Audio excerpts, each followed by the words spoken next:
Okay, juror number 41, you are to report to the courtroom every day and to stay here until you're released. I want to first speak with the press. Let me explain the rules. I should have put these on the on the record yesterday. Apparently, this case is being live streamed. It was yesterday, and here are the rules. When I go off the record, my court reporter puts her mask down and stops talking. Filming stops. Nothing can be filmed unless we are on the record. You are not to film any of the jurors' faces, and in order to assist you, we have arranged to have jurors brought in from this back door. We're going to voir dire them individually, one at a time, and to leave from this back door, so they won't be crossing the camera, so you won't have to go up or down. Also, when I have bench conferences and I bring the attorneys up, I believe you've been zooming in on my face, and those bench conferences are private, or I would be having them on the record, so I'm ordering you not to zoom in on my face so that what I say to the attorneys is not broadcast to the public. Okay? I'm not going to tolerate any more violations. We had problems yesterday, and I'm hoping that we're starting today fresh and we're not going to have problems. Okay? Anything from the state before we begin? Okay. We need Mr. Bryant. Sorry. It's a Tuesday.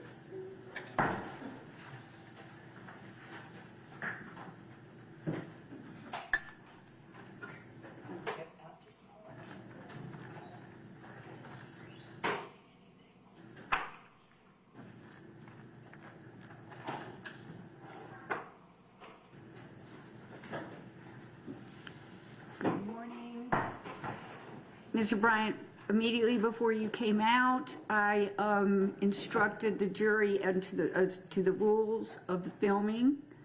Do you want me to go over all three of those rules with your client? I don't believe so. Okay. We can just let him know. Okay. All right. Is the bench ready? Yes. Okay, we have 18 jurors in the back. And I believe, let me see. Starting with juror number 43. 43, correct. He's here. Okay. Yeah, if you'll bring juror 43 in, is the microphone over there? Thank you, Patty. And you know that Hyatt turned it up for us. I didn't, but it doesn't. Go ahead and thank you very much, though. I appreciate you getting him in here.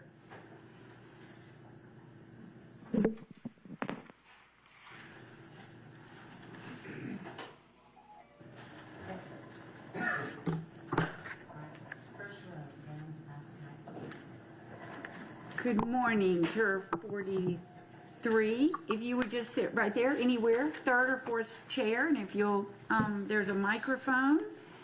We just need to take down everything you say, and so if you'll hold it near your mouth so that my court reporter can take down what you say. Thank you. Good morning. How are you? I'm well, thank you. Good. I wrote down that English is your second language. Is that right? Yes, All right. What's your first language? French. French. Okay. And do you have any trouble yesterday understanding anything that we said here in the courtroom? No. All right. Do you feel comfortable if you're selected to be a juror? Everything that goes on in the courtroom will be in English. Do you have any concerns that you won't be able to understand what is being said here in the courtroom?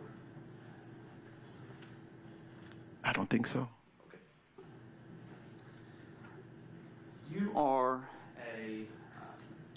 we've got the questionnaires that you filled out for jury service, and it indicates that you work for AWS. What is that? It's a division of Amazon. Okay. Amazon Web Services? That is correct. Fantastic. And what do you do for them? I'm an account manager. Very good. And how long have you been in that business? I've worked with them for close to 3 years, 2 years and 10 months. Before you were in that business, what kind of work did you do? I work with computers. Computers, okay. In IT area? Yes. Okay. All right. Now, where are you originally from? Cameroon. Okay, very good. And how long have you been here in the United States? Um,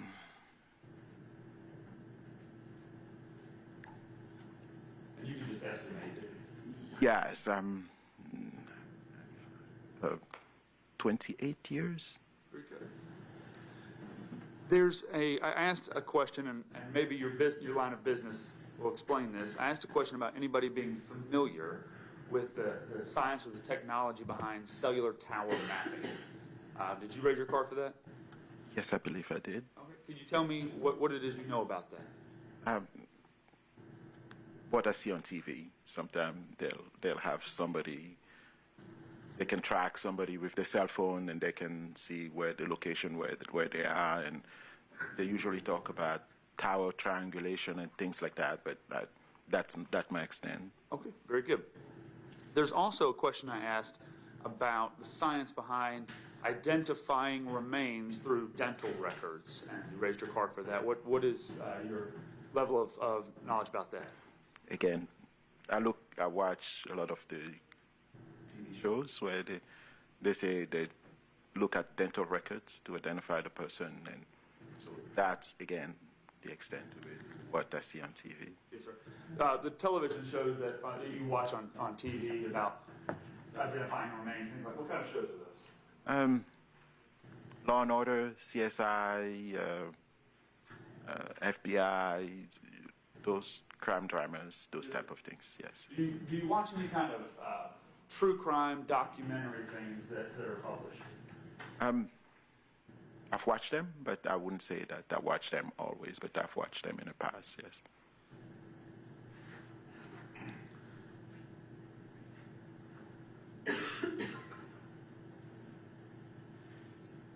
Have you had a family member or a friend of yours that's been arrested before? Yes, sir. Can you tell me about that? The most recent instance was a cousin that was arrested for, they accused him of attempting to rape somebody. Okay. And was that here or somewhere else? He was here. Here, okay. What ultimately happened with that case? After a couple of years, he was thrown out of court. He was thrown out. Yes. Okay. Are you close with your cousin? Did you talk to him about the case? Yes. Okay. And maybe a better way to get to this, from talking to your cousin, did he deny responsibility? Yes. Okay. Do you believe that he was falsely accused by whomever it was that accused him? Yes. Okay. Now, were there other individuals in your family or friend groups that have been arrested? I've had other individuals that had been arrested, like friends and the like that were arrested, yes. Through those experiences with your family and friends, your cousin that's been arrested, has that left you with any kind of opinion about the police or that investigate those crimes or the criminal justice system in general?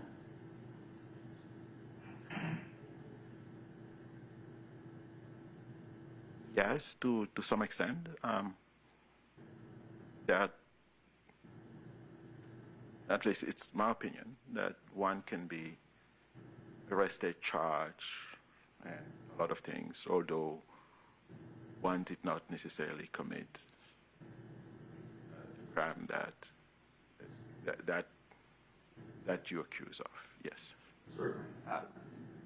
In our justice system here in the state of Georgia and for most places here in the country, a defendant, somebody charged, is innocent until proven guilty. Do you agree with that? Yes. All right. Now, if selected to be a juror, the court's request of every juror is that you sit and listen to the evidence, the testimony that's presented in court, be able to render a decision about guilt or innocence of the person charged based on the evidence that appears here in court. Is that a job that you could do, or is there any issue with the things that you experience with your friends and family that might interfere with that? I think I could do it. Yeah, I think it's something I could do. And I can hear you because we're pretty close here, but I just want to make sure that you speak loud enough so that everybody else in the courtroom can hear. Yes, I think I can do it. Yes. Sir. Okay.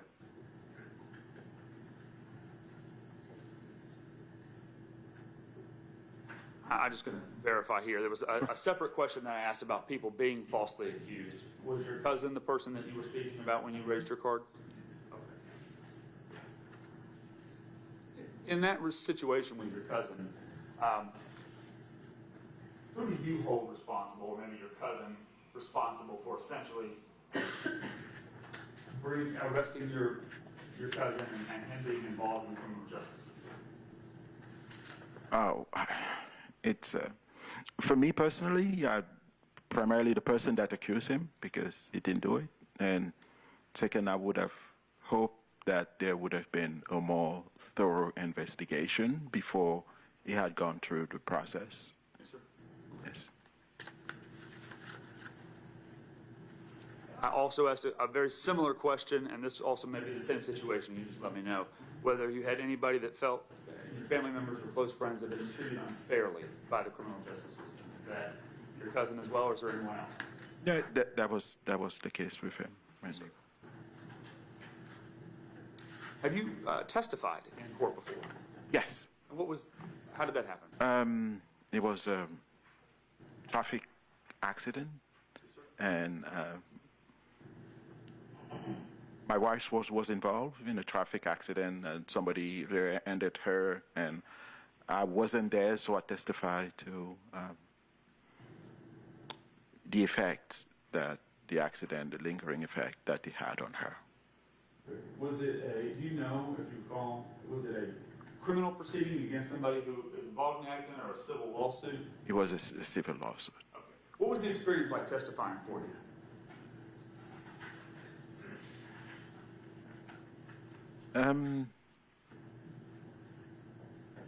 Not pleasant.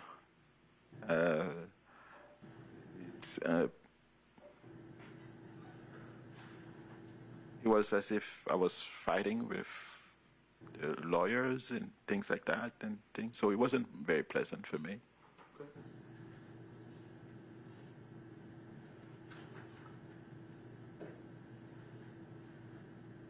Do you have, currently in your job with AWS, are you in a supervisory role? No, not currently. Not currently. In the past, have you been in a supervisory role? Yes, I have. Have you ever participated in either hiring of new staff or termination of current staff? Yes, in hiring mostly. When you were participating in that process, I imagine most of the time you don't know the person that's applying. How do you determine whether to hire somebody or not when you really don't know?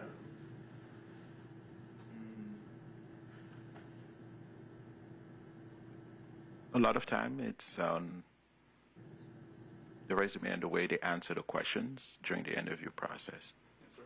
What kind of things are you looking for? Competence, like they're reliable, that they can do the work that they have applied for, and they can be relied on to do the work that would be required of them. Yes, sir. Ms. Drake asked a question about whether anybody had family members or friends that, I don't know how she worded it, so I'm just based off memory. I think it was something like watched or viewed pornographic material. And I think you had raised your card for that. Is that true of somebody that you know? Yes. Now,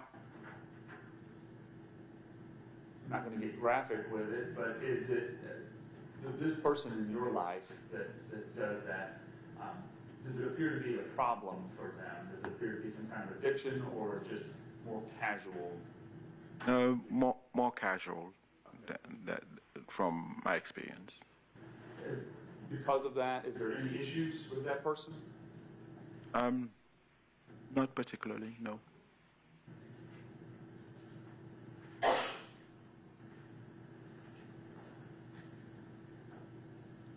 And you have a one child, a daughter? Yes. Okay. Is she in high school? Yes. All right. And where does she attend high school at? Brookwood. Brooklyn. All right. 17 years old. So is she a junior, senior? Junior. Junior. Okay. Will she be going into her senior year? That is correct. Okay. And what does she want to do when she graduates? I want to be a nurse. A nurse. Okay. Have you ever had any significant behavioral issues with your daughter? Please, what do you mean by significant? Right. I try to qualify that because anybody who has children has to deal with behavioral issues. If your children, teenagers, anything that has gone past normal childhood behavior, police being involved, running away, things like that, that has escalated. No, not. But yet again, I'm not having only one child, so I don't know exactly what one would consider to be significant to somebody else. So. Anything that stands out in your mind as problematic with your daughter? She doesn't want to do her homework. And that's probably true of most children, not wanting to do their homework. So, is there, we haven't told you very much about this case. You've heard the indictment, and that's about it. Is there anything that you've heard so far from my questioning today or yesterday that makes you feel like you couldn't be fair and impartial if you were picked to be a juror?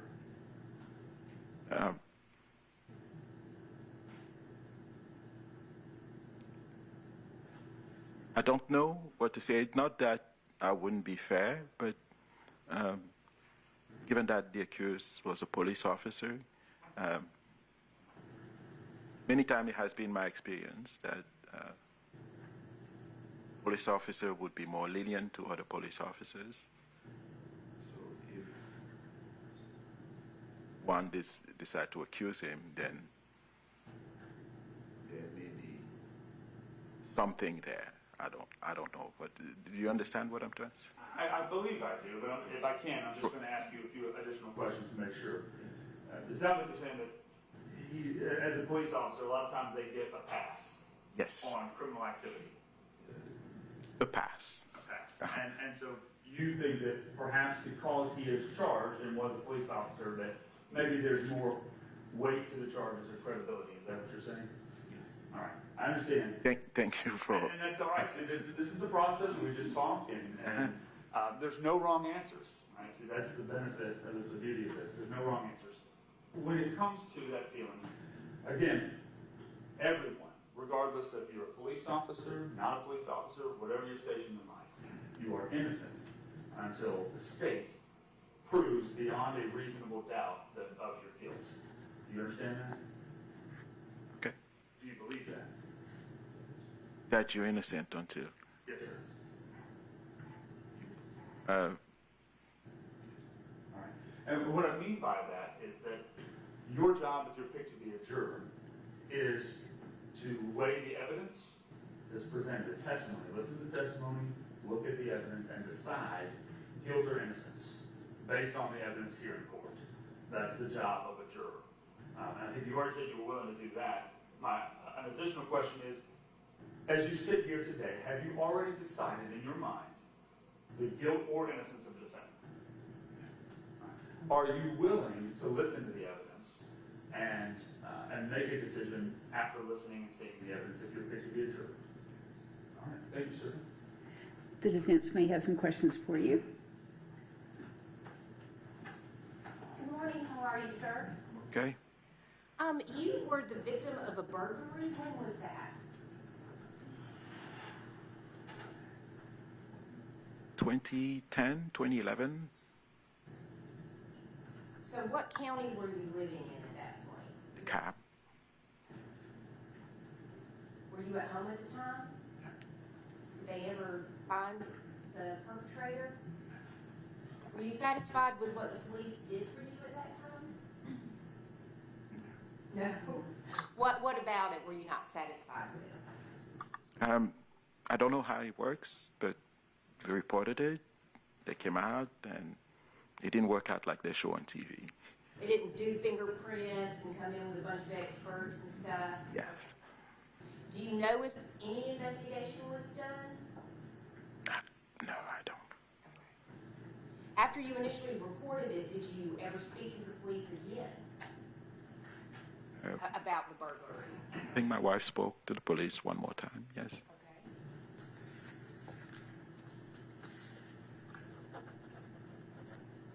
I believe that's all the questions I have. Thank you, sir. Thank you, Juror 43. You can just go, if you'll leave the microphone, you can leave it on the ledge or on the chair and go with Patty. Thank you very much.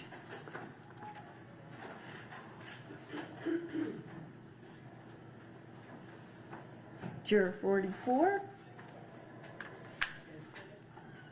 Hello, sir. If you'll just come on into the third chair, and there's a microphone.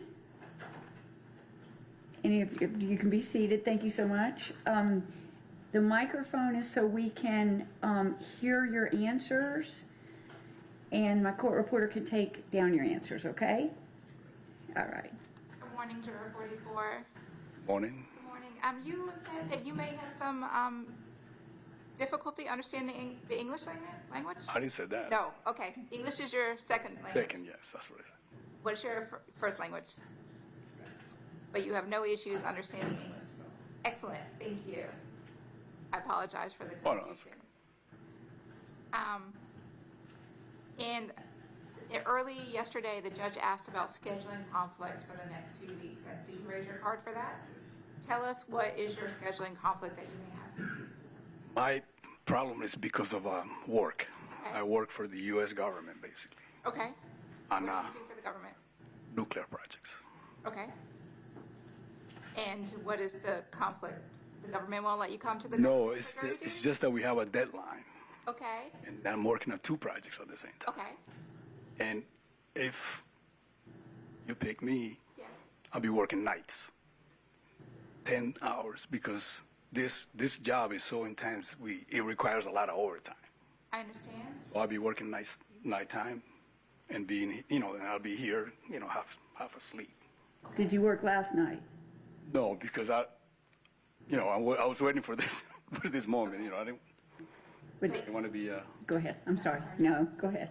And my boss is concerned about that. So you did express this to your supervisor that you I have have there are potential. jury duty, yes, Okay. and potential. Because being a criminal case, and I already served years ago. Okay. So it took 2 weeks, so I know what goes on and how long it will take. Is there anyone else at your job who can step up and assist with your duties? No, because it's only 2 of us. Okay. And the project is a big chemical plant. Okay. And we got areas that we got to do, and I have 3 or 4 areas on 2 projects. This one is for, can I tell you what it is? Or Yes, that'd be good. for Y12 in Oak Ridge. So what specifically are you doing? Are you I'm doing Out in piping the and field? HVAC design Okay. on a 3D model. So what happens is we model everything on his Okay. giant building, and now is the time to extract the drawings. Okay. And that takes a lot of time. Because we got to annotate, we have to But make it look like when they did it by hand. And what happens if you miss your deadlines? Oh no, that's bad for them. They get a lot of money deducted from missing that deadline. Okay. And another thing that happens in Oak Ridge, Tennessee, where the plant is, there's a lot of companies competing for these kind of jobs. So some of our guys jump to those companies. So we're sure we don't have enough people trained on this kind of program, because this is a high level kind of 3D program. We work on a 3D program that you walk in and. Are you working in Tennessee or are you working locally? I used to. They give you 2 years probation, so I was there 2 years. Now I work from home. That's why I can work. Okay, so you work at night from your home doing the drawings? No, all day plus overtime, so it'll carry on until 9 o'clock. Okay. But if I'm here, I'm going to work. You're going to work at night? Can you work on weekends? Okay. When is the deadline for your project? That takes time, so it starts right now because we get client comments. So we gotta When is the incorporate. deadline? The Deadline date? is in a month and a half. Okay. Okay, thank you. But that's not the only project. I'm working Okay. on another one in Canada. That's the one for Oak Ridge is due 100%. So that's why it's critical. Okay. The one in Canada, 60%. And for the Oak Ridge one, how many hours of work do you think you have left on it? Limited hours for us, but we had to hit the deadline so I can be working 65 hours a week. I mean, yeah, a week. Okay. Thank you. And you said you served on a jury before? Yes, back in the 90s. 90s? Okay. Was that here in Gwinnett? No, in Connecticut. I used to live in Connecticut. In Connecticut? Okay. Civil. It was a civil case. And were you the foreperson? No. And without telling me the decision that was made, did your jury reach a verdict and make a decision? Yeah, oh yes. Okay. How was that experience? It was great. It's just anyway. It took time. Understand. I believe you raised your card that you have given a statement to police before? Not statements. I was driving my pickup truck and had a trailer, Okay. which I could not see through the rear view mirror because it was an enclosed trailer taller than my truck. And there was a police officer behind me, but I didn't know. I didn't see him. Okay. So finally, I looked on my side mirror and I see the light. So, so I started moving over. And he proceeded to come over. I lowered my window. He lowered his window. He started insulting me and pointing the finger at me. I mean, what did I do? I mean, I couldn't see him. And I told him, I couldn't see him. And he got me over and stuff. Okay. Was That in my mind, was have a bad picture of police officers, okay? especially young ones. When was that? How long ago? 2 years ago. And where? Gwinnett police, Gwinnett police? in a black SUV. Did I mean, you- he didn't have any rights to do that. Why? If he wasn't in such a hurry, why can he just get going? Okay. Did you get a ticket for that? No, he just. Just yelled at you and. I mean, why? Okay. I couldn't see the guy. He knew it. I understand. I'm sorry I think that. he was profiling me, so that's what I was. Okay. I get that was a bad experience. Have you had any other dealings with law enforcement yourself? No, not as bad as that one. Yeah. Okay. If you were to hear from Gwinnett County police officers in this case, would that still be in your mind, or do you think you can set that aside and realize that was just one individual? I don't know. I mean, it's depends, Okay.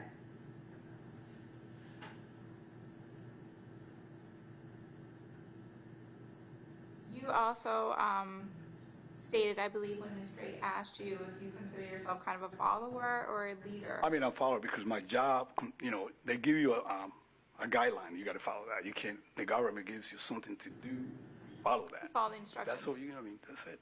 Understand. But other than that, I'm my own boss. Whatever I do, I design because When you, specs and things like that.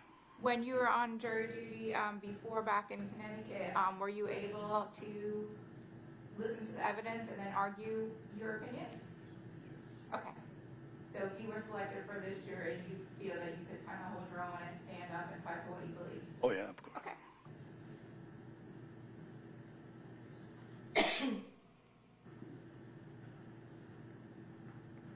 And I think you stated when Ms. Drake asked you if you had any opinions about her client sitting at the table, that meant that he must have done something wrong.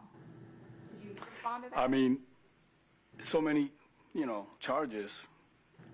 He's gonna have some that he's guilty of. And you understand that at this point you haven't heard any evidence, No, and you understand at this point that he is still innocent until proven guilty. but I'm assuming, You're assuming. yes, it's gonna happen. If the judge were to tell you that your job as a juror would be to set your assumptions and beliefs aside and make a decision based solely on the evidence that you hear in this courtroom, could you follow the judge's instructions and do that? I would try.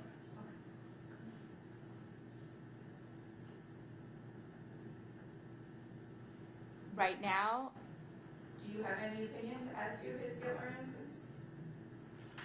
No. And do you believe if you were selected that you could be fair and impartial?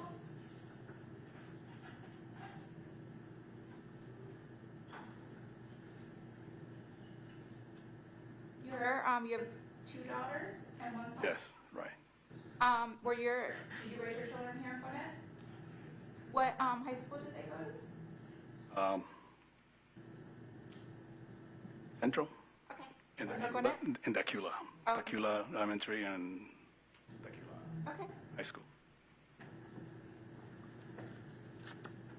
Besides your project, is there anything else you think we should know that would prevent you from serving?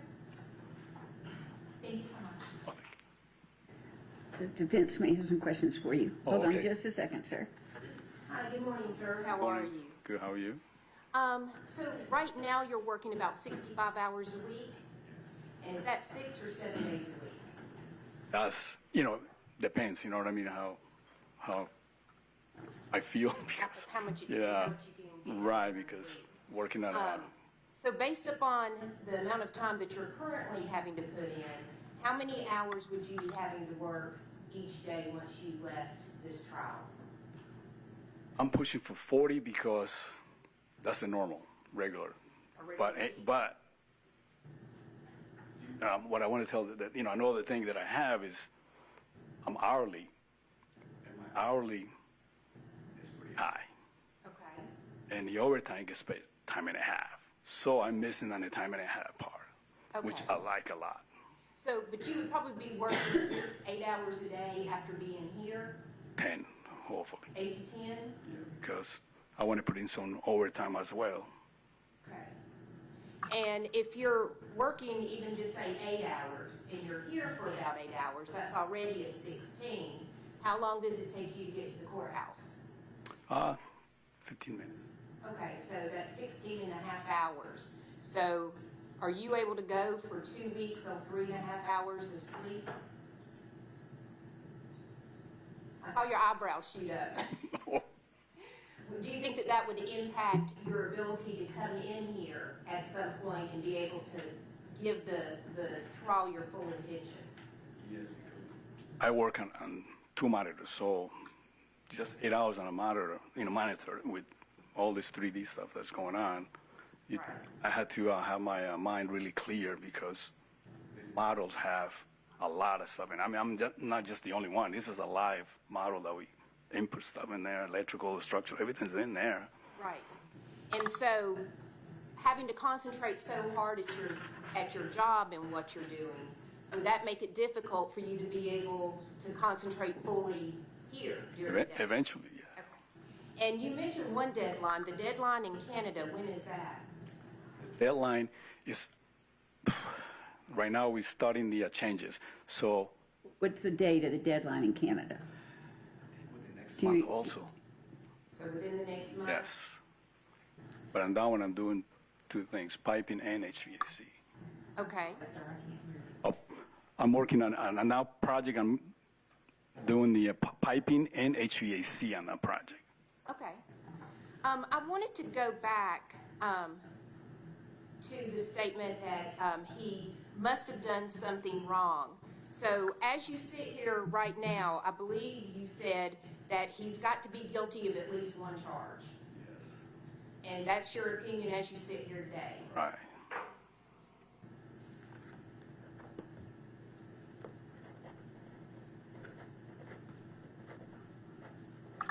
Which charge do you think he's guilty of? No, I don't remember any of them. But Okay.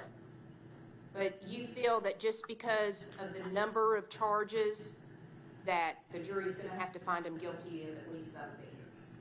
That's all I have. All right, thank you, Juror 44. If you will leave the microphone and go with Patty, and she's going to bring in Juror 45. thank you.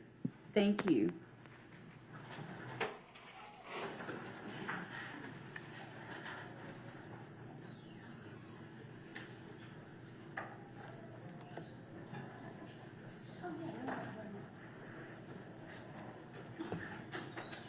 Good morning. Hello. You you have a microphone because we have to hear you, and my court reporter's taking everything down, so we need to get your answers on the record. Okay. Thank you. Good morning. Morning. You are juror 45? Correct.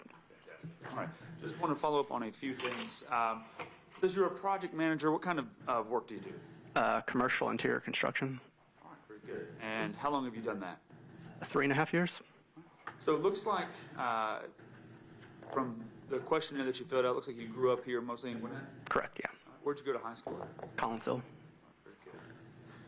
Family located here in Gwinnett? They've now moved up to Hartwell, but yeah. Close enough. Yeah.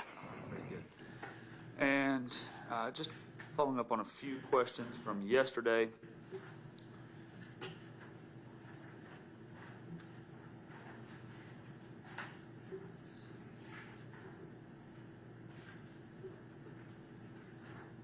See if you answered any of my questions from yesterday. All right. I think there was a question about when you were a child, a teenager child. Did you ever experiment with any kind of drugs? Yeah, marijuana. Okay. Just marijuana? Yeah. Is that still something that you enjoy, or? Periodically, yeah.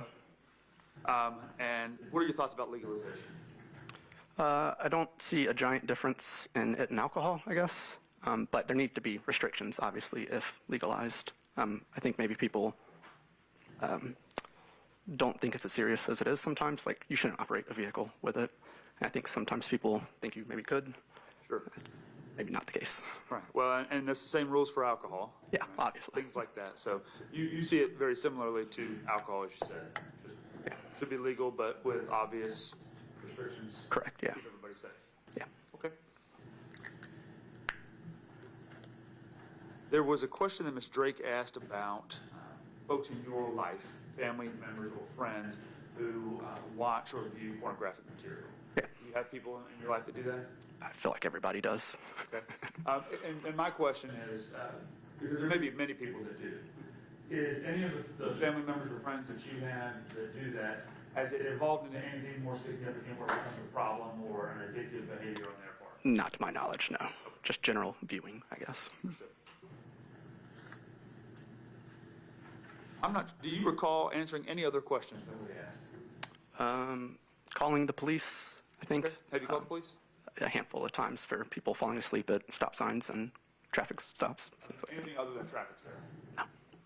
And just when, it seems to be an obvious answer, but I'm going to ask it to you.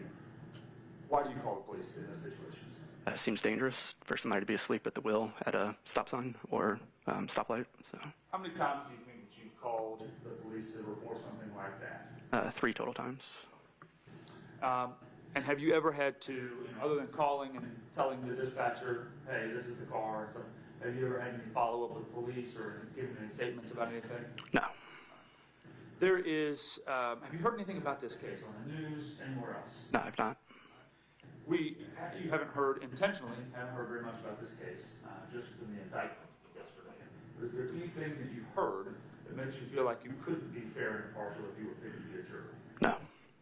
And I didn't document any scheduling concerns that you have over the next 2 weeks? No. Okay.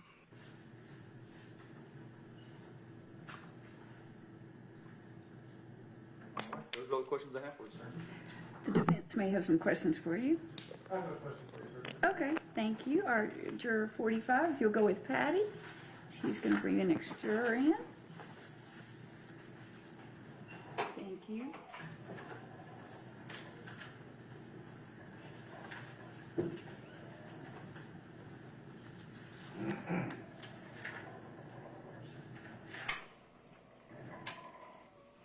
Good morning. You're juror 46, correct? Correct. All right. Thank you for picking up the microphone and thank you for using it. Yes, she gave me good instructions. Okay, good. Thank you, Patty. Good morning, juror 46. I just have a few questions for you, okay? What kind of engineering do you do? Manufacturing, How long have you done worked as an engineer? 38 years.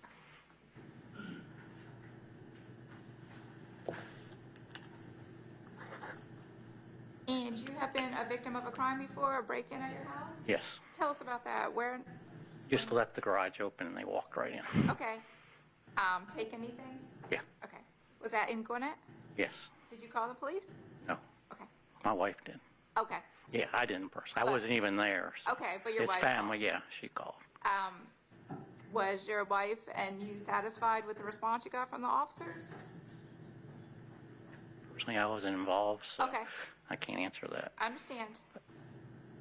Have you called the police for anything? Or had any dealings with them? Fire department, not the police. Okay. And I think you raised your card that you have some information about cell phone mapping technology? Right. I just understand how it works in general. Okay. You know, how the towers talk to each other. Have you had any classes, training, anything on that? Informal in school, but it was way before cell phones were real. Okay. So for engineering school, you kind of learned about that Right. technology. Networking and that technology was in the 80s. That was kind of. Okay. Have you ever done any work on cell phones? No.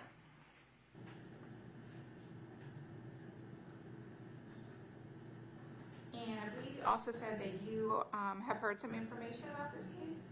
Just what I remember is just, I think it was radio.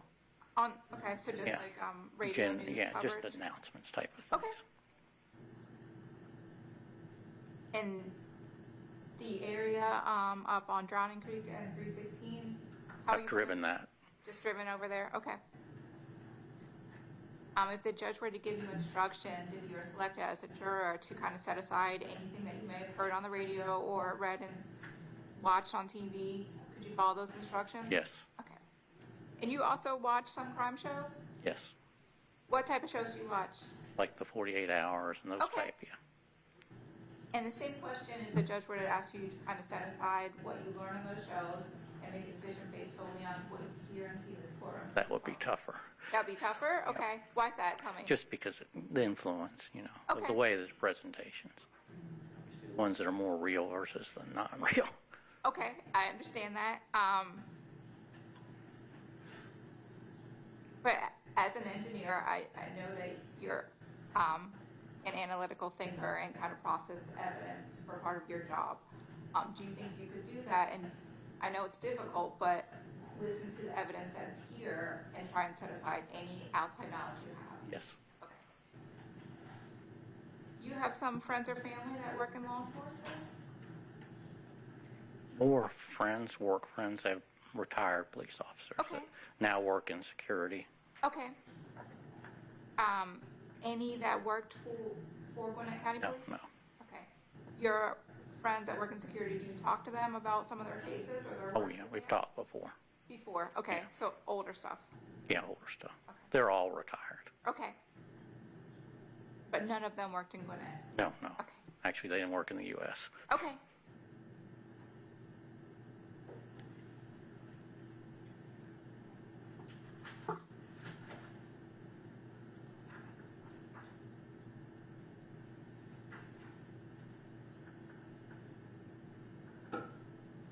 And you have two adult sons? Yes. Where did your sons go to school? Mercer and Georgia College. Did they go to high school in Gwinnett? Yes. Which high school? Mill Creek. Okay. Anything you think that we should know that we didn't ask you about? I think so. You did respond to a question that Ms. Drake asked you. I believe she asked if her client is sitting at a table, you have the assumption that that person must have done something wrong. Did you raise your card for that? Yes. Tell me why you did that, why you raised that card. Typically, you don't end up at this spot without something have happened. Okay. So an event happened. Understand. You understand that in this country, everyone's entitled to a fair trial. Absolutely. Yeah. I had to be honest, that's Oh, in no. my mind. It's That's not. what we want, honestly. And you understand that you haven't heard any evidence in the case yet, and that he is innocent until proven guilty, correct? Correct. Do you think that you could set aside any assumptions you have and try your best to follow the judge's instructions to make a decision solely on what you hear and see in this courtroom? Yes. Thank you, sir. The defense may have some questions for you, sir. Mr. Dobbins? Good morning. Morning. So, As you sit here today, do you believe that my client has done something that's landed him there? Yes. Okay. And even if the judge were to instruct you that he has a presumption of innocence until proven guilty by the state, and that he cannot be presumed guilty before that, you still believe that something landed him there? Something like that. Correct. You stated that you had prior knowledge of this case from the radio. What specifically have you heard about this case? Just that there was an event and a body found. Okay. And did you hear anything else in regards to my client? Just that where he worked.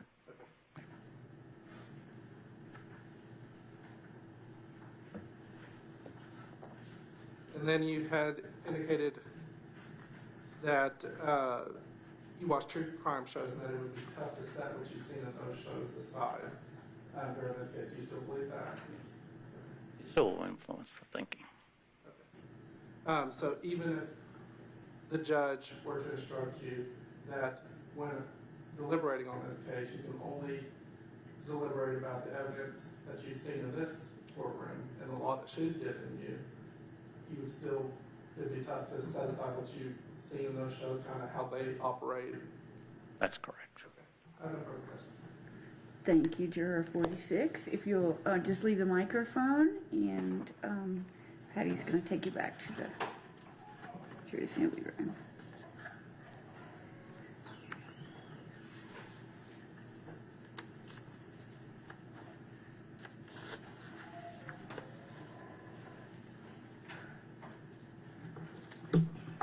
Good morning. If you'll just be seated, and if you would use the microphone, my court reporter's taking down everything that are your responses. Yes, ma'am. Thank you. State may have some questions. Good morning. Sorry. I apologize for the interruption, Your Honor. No, go ahead. You're juror number 47? Yes, sir. All right. There was a series of questions we asked about whether anybody had knew anything about this case or watched the first 48 episode. I think you responded to those questions. Yes, sir. All right, so did you watch the first 48 episodes? I believe so. I watch a lot of them, and I'm familiar with it from the news. I listen to WSB every day and all that kind of stuff. So traffic, and they do. Have you, the judge asked a series of what we call statutory questions about, and those were the first ones yesterday. Okay. Those are the big questions about, are there any bias or prejudice in your mind? All of the questions about formed and expressed any opinion about the guilt of the accused, and is your mind perfectly impartial between the state and the accused? You answered all of those that you were impartial. I think so. I mean, I've you form opinions as you hear stuff. And we're all, familiar with the shows, and, I can't say you don't kind of come to your own conclusions even early on because you hear stuff, so. And I totally understand that. So my question for you is that as you sit here today, have you already made up your mind about the guilt of the defendant? I haven't, but I would be lying if I didn't say I had some thoughts, or, when I heard it first, so. I think you'd be lying if you said you had no thoughts. Your thoughts. Yeah. My question is that your job, if you're picked to be a juror, is to look at the evidence, listen to the testimony that's presented in court, and be a fair juror and make a decision about guilt or innocence based upon what is presented here in the courtroom before you. Is that something you can do? I think I can. It's, I've never been in this position, so it'd be hard to say. But I do have some preconceived notions on stuff. Okay. But, and so those, and I know a lot of people come into the courtroom that way. Okay. Right, with thoughts and ideas and things like that. Right. And it's not about getting rid of all of those and coming in with nothing in your head. What it is can you commit to being a fair juror, giving the defendant a fair trial? He is innocent until proven guilty. The state has the burden to prove him guilty with the evidence that we present here in court to convince you. Right. Is that something, if the judge instructs you and says that's your job, Right. Is that something you can do? I'm not 100% sure. Okay. And tell me why. I'm in a room full of people I don't know, but, I lived a reckless youth. I've had interactions with police. I've had I've had as many good as I've had negative. So I think my first instinct is possibly a bad cop, you know, and that's where my mind went to in the first of all this, that it's unfortunate that people can get in those positions and still be maybe not honest people. I don't know. And then if I do recall, isn't there another case going on about a B&E or something that he was involved with? Is that in this case, or? What you've heard today, or what you heard yesterday, is the indictment in this case. Right. Right. And all of the other things that you may have heard, all we're considering today is this one. The charges that the judge read to you in the indictment in this case. Okay. But you have that knowledge, right? You have knowledge that you're coming here with. So the question is your opinion that you have so fixed and definite that it cannot be changed? I don't think so. I don't think it's fixed, but you know, I'm leaning somewhere, I guess, already. Okay. And so if we would say you're not perfectly in the middle, you have an opinion one way or the other that you currently lean. Right. Okay. Yes, sir. I understand that. Are you familiar with the area that we talked about there on Singleton Road and Indian Trail? Yeah, I lived on Indian Trail for 20 years. I graduated Norcross High School, so Okay. yeah, I'm very familiar with all of that area. Is there any particular reason that area stands out to you amongst any other? Oh, no, I lived literally a half a mile from there for 20 years. Okay. So you're very familiar with it? Yes, You're sir. familiar with that apartment complex, the Sterling Glen? I know it. I've passed it a million times. I've never been into it, but yes, I'm very familiar with. All right. And have you been arrested before? Yes, sir. And what was that for? Marijuana possession and DUI. How long ago? Oh, gosh. DUI has been 10 years, marijuana possession 25, something like that, a long time ago. Like I said, I lived a reckless youth. You mentioned you had both good and bad experiences with law enforcement. What's your opinion in general of law enforcement? I think they're a needed, a necessary faction. You know, it's like I said before. I hate that, and it's with any business, any job. There's good and there's bad. I just hold police to a higher standard, and I would think that they shouldn't be, you know, bad people. But I guess that's just human nature. Well, some are and some aren't. Right. Regardless of any particular person in this case, you'll hear from law enforcement that'll testify if you're selected to be a juror. Is there anything about your experiences, one way or the other, with law enforcement that's going to affect your ability to consider what witnesses say here in the courtroom and to be a fair juror? I don't think so. Okay. You also had family members and friends arrested for crimes? I don't know if I raised my hands for that one.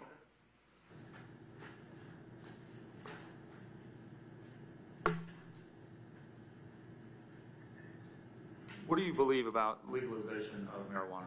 Oh, no, I just, at this point in time, when half of the country goes one way and the other half goes the other, I think it's a shame that there's people that are still being charged criminally when you can walk a state over and not get charged, you know. It's at this point, it doesn't make any sense for it not to be. Understood. I'll just kind of ask a very broad question. Other than you've expressed some concerns and things like that you already had, but have you heard anything that makes you feel like you just couldn't be a fair and impartial juror? I don't think so. Okay. Thank you, sir. All right, the defense may have some questions for you. Sure. So, did you watch the full episode? I was trying to recall that last night. I'm not totally sure. I watch a lot of those. I think that it's on almost every day, and it's just something new besides a rerun. And yeah, I watch a lot of those History Channel, Crime Channel shows, just out of learning stuff, I guess. And on 48 Hours, they often have many interviews with the detective and other officers involved in the scene, right? I think so, yeah. Did you see the interview? I don't recall that specifically. I've heard about the case, and it was very familiar to me, and I know that I've seen a show on it, so. Okay. You mentioned a burglary, about there being another case. Oh, I thought that when I recalled something on the news about it, that he was involved, there was something prior to this. and I may be getting it confused, but there was another case that he was being charged with that was separate to this, like a month or two before, was in somebody's house, something like that. So, in response to one of the last questions that the state asked you, you said that you felt that you could be fair and impartial, but as you sit here right now, you are leaning one way over the other. I don't, I think I naturally am. I'm not intending to be. Right. No. Nobody's saying that. Right. That's just human nature. Okay, thank you, sir. Okay. Thank you. If you'll leave the microphone, and Patty will return it to the jury room. Thank you. Thank you.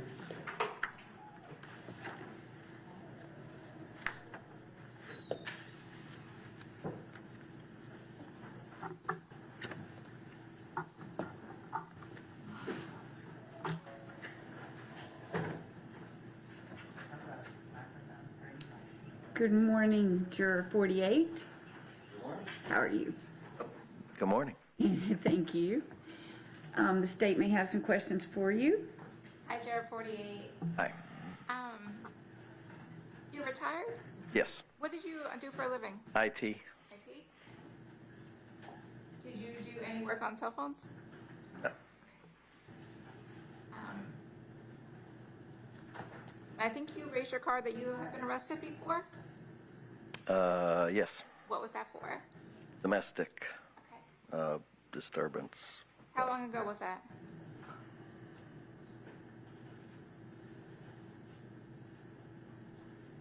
8 years ago.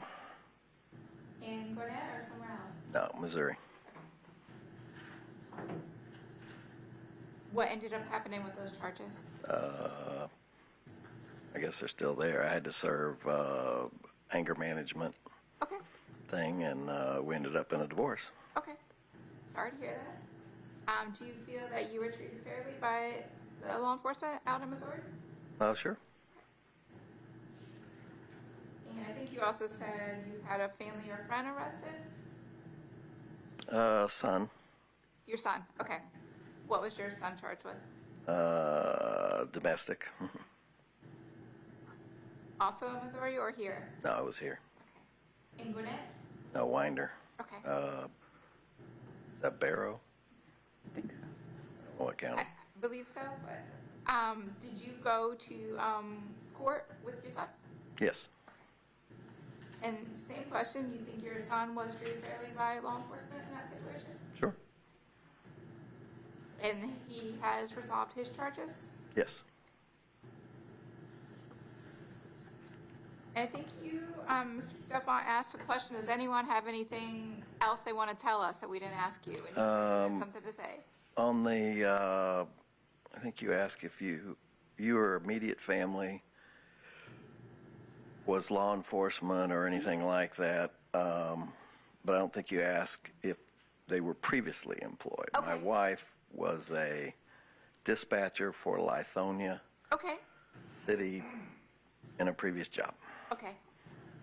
Did you speak to your wife about her calls that she took when she got home from work? No, that was before me. Before you, okay. She just cited different things to our children, like this is what you need to be doing and why, Understand. and tried to educate them that way. Did they listen? 75%. Okay, excellent. That's good, though. 75% is pretty good. You also, I think, said that you had either a child that ran away or you ran away as a child.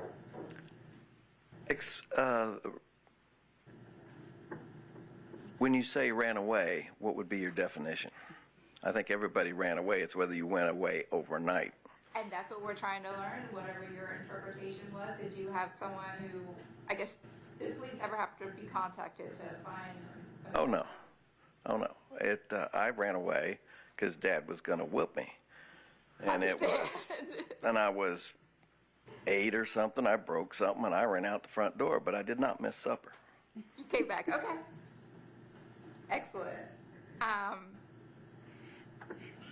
You also, I think, responded that you may have had a child who had possible suicide threats. I had one. I had a daughter. Well, I still have a daughter. She was in, I guess, age 30. Okay. Was in the hospital for 10 days with COVID, had the thing down her throat, and since then cannot do whatever her master's is in, speech language pathology, SLP. So she's struggled with things, and she confided that in me one day, that she had considered that. And I think she chewed me out for not taking that a little more seriously. I'm sorry that. But I felt good that she would confide it. Yeah. Is she in a better place now? Still has a permanent trachea hole in the neck. Yep. So it's kind of. Okay. But she's in a better place with her mental health? Yes. Now that she's better from COVID, somewhat.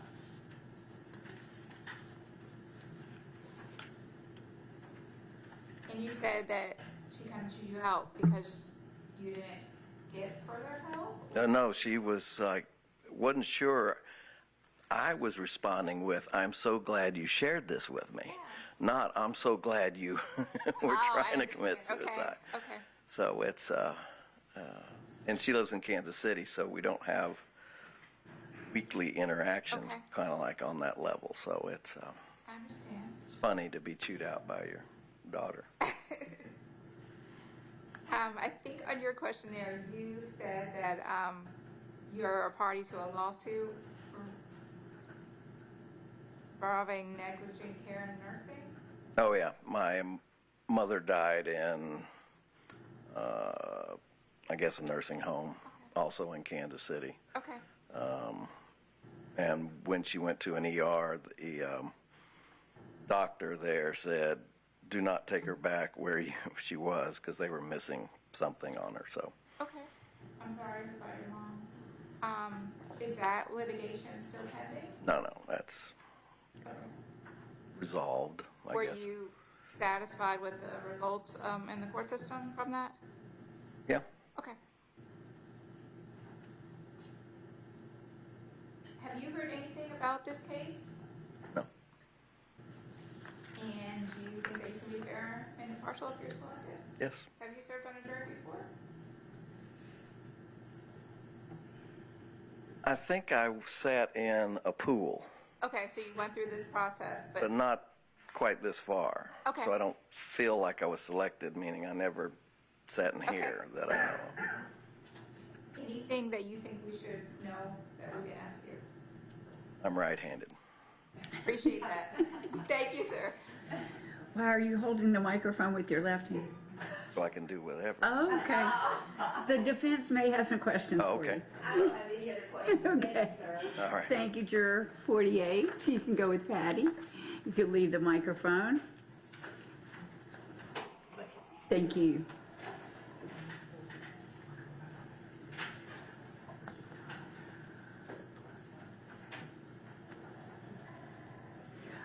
Ma'am, if you'll just sit in the second or third chair, right there in the front of the jury box. Thank you.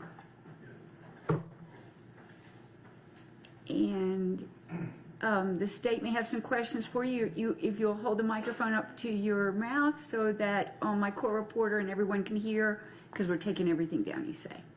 Thank you. Good morning. Is there a green light on it? Okay. Yeah. Okay. Yep. That's great. Thank you. How are you doing? I'm okay. Before even looking at your questionnaire, I was going to guess medical professional because you're wearing scrubs. Yes. And I hate to interrupt you. At the advice of bailiffs, they wanted me to go ahead and let you know there was a question yesterday I didn't really know how to handle. Okay. And so after the fact, I asked them and they said to say it once I'm here for this part. I have a Gwinnett address, but I live in DeKalb, but I have no proof that I live in Brookhaven because I'm not in a lease. I don't pay my utilities, and just to keep life easier, I use the address of where I grew up, where my mother still lives. So car registration, voter registration, bank statements, anything where official address is needed, I use my Gwinnett address, but I stay in Brookhaven, and I don't know. Where do you vote? I vote in Gwinnett. Okay, all right, go ahead. Sorry. Thank you. Thank you for sharing that. So thank you. That's the precise kind of things that we need to know. Yes, it is. Fantastic. You are a nurse. Yes. And you work with pediatric or children's? Pediatrics, yes. And what kind of, what do you do as a nurse in the pediatric group? I work at a primary care practice, so lots of well checks, sick visits. I also am the coordinator for the vaccine program that we have. So I'm responsible for ordering vaccines, keeping the inventory, and there's government programs for vaccines I'm responsible for staying in compliance with, and that's the main responsibilities there. The group that you're part of, generally what age range of children do you see? We see newborns through 21 years. And so do you oftentimes interact with teenagers in that practice? Yes. Okay. How long have you been a nurse? 8.5 years, almost 9. Yeah, almost 9. All right. I'm going to go over a few of the questions from yesterday. And do you know anything about this case? Have you heard anything on the news, radio, TV, anything about this case? The only thing that I knew was coincidentally yesterday morning, had the news on just in passing, overheard about a trial starting, and then I walk in yesterday morning and it was that trial. It was this trial, okay. So other than that news story that you heard yesterday morning, have you heard anything else from any of the sources that you're aware of? No. Obviously, if selected to be a juror, the job will be to sit and listen to the evidence presented here in court and make a decision at the end of it based on the evidence you've heard here in the courtroom. Is that something that you do? Yes. Well, and so I sense a little bit of hesitation. And can you tell me a little bit about what your thought process is?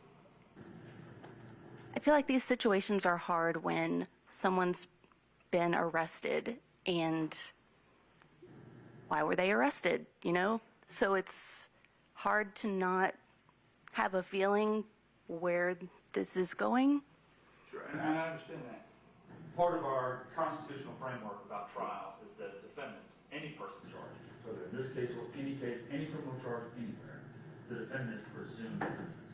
And they are only found guilty if a jury finds beyond a reasonable doubt based on the evidence that they in fact committed whatever offense they're charged with. Do you believe that? Yes. Right. Now, if you're selected to be a juror, we all come in with our thoughts and things that might be in the back of our minds and things like that. But ultimately, your job is to be a fair juror. And what that means is to listen to the evidence and be a fair juror to both sides, right? To the defendant and to the state, and to decide the case based on the evidence that you hear. Is that something you could do? Yes. As you sit there now, having come in, have you already made up your mind about this case? I would listen to the evidence.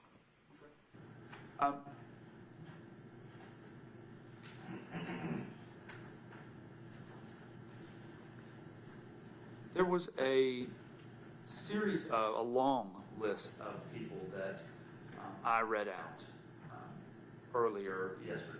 Witnesses, people involved in the case, court staff, things like that. Anybody, anyone who knew anyone.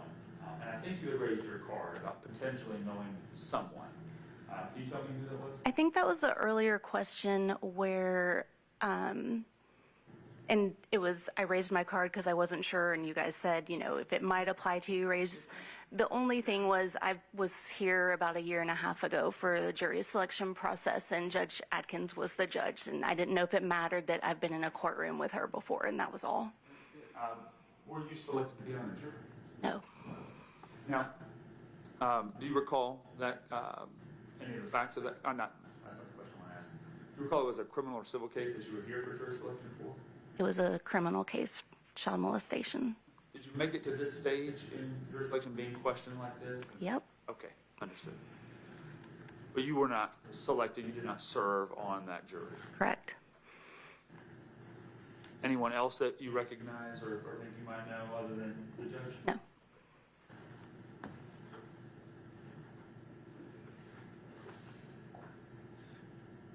I described them yesterday as true crime shows, but more like documentary style shows about crimes and investigations. Do you enjoy watching those programs?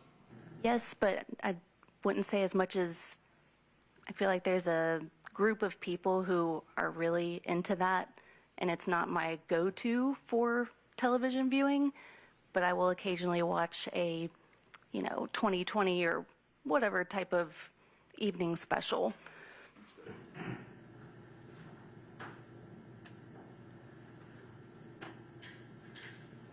Have you had family members or friends that have been arrested before? Not that I can recall. I don't think so. Okay. Oh, wait, yes. I'm sorry. I had a friend arrested for DUI. All right. Here or somewhere else? Cobb County. Your friend who was arrested, do you believe that they were, by the police, the criminal justice system, everything involved, but treated fairly? The only thing that sounded unfair was and this is according to her, she had to do a breathalyzer, but they didn't show her the result. And I remember that being some type of thing. This is like 2 or 3 years ago. I don't remember details, but it sounded like someone had messed up somewhere along the way in that process. Because of that, the incident of her being arrested and maybe some issues there with the case, has that left any opinions about law enforcement or the criminal justice system in your mind? Not that in particular. In more broader context, do you have any opinions about the criminal justice system or the police? I feel like I've been in a few instances where police have an attitude for absolutely no reason at all. I don't say, generally speaking, the police are bad. But again, there have been several experiences where it's like, is it necessary for you to act this way towards me? So those are experiences that you had personally? Yes. What kind of context? How were the police involved? One was many years ago at a bar. I had been drinking. I accidentally bumped into a policeman, and he immediately took me outside and started yelling at me. Just didn't seem necessary. And then another instance where this was in college, so obviously many years ago, my friend's car got hit by one of our school's maintenance trucks, and I was out there with her, and it wasn't her fault, and the policeman there was saying that it was her fault. And at the time, I was more outspoken and inserted myself into the situation and basically got the maintenance guy to say that it actually was his fault. And I was talking to my friend about it, and I was literally speaking directly to my friend, and I said something to her that the policeman didn't like, and then he yelled at me and made me go back inside the dorm. Just like petty things. Sure. Now let me ask you, those experiences, do you feel more that those experiences are indicative of those few officers who just might have a bad day or they were not good officers, or does it kind of reflect more about your opinion in general on law enforcement? Say in general? In this case, as with most criminal cases, there may be law enforcement officers who are called to testify in this case. Is there any issue that you would have with listening to their testimony and in the same way that you would anyone else's testimony? I don't remember how you phrased your question, but I think you're asking, would I listen to the officer as much as I would any other person? Yes. And yes, I would. A more colloquial way to say that, or more common way, is some people just won't believe what an officer says because of a negative experience they had with the police. They just don't like the police, and just when they see a police officer and the officer testifies, they I just can't even listen to that person because of my feelings. Do you feel that way at all? No.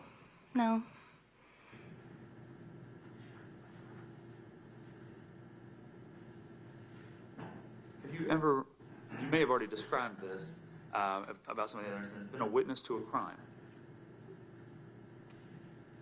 Does being the victim of a crime count as? That would absolutely count. So tell me, what is that experience for you? I don't know what the legal term would be. I use the word accosted. In 2008, I was in a parking lot. I had just gotten out of my car, and a male came out. Actually, I had seen him. I saw 3 males walking.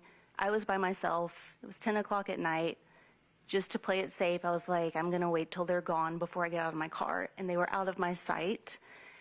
But as soon as I got out of my car, one of them came up behind me, and it was kind of like a bear hug, but not a hug, like aggressively approached me from behind, wrapped his arms around me.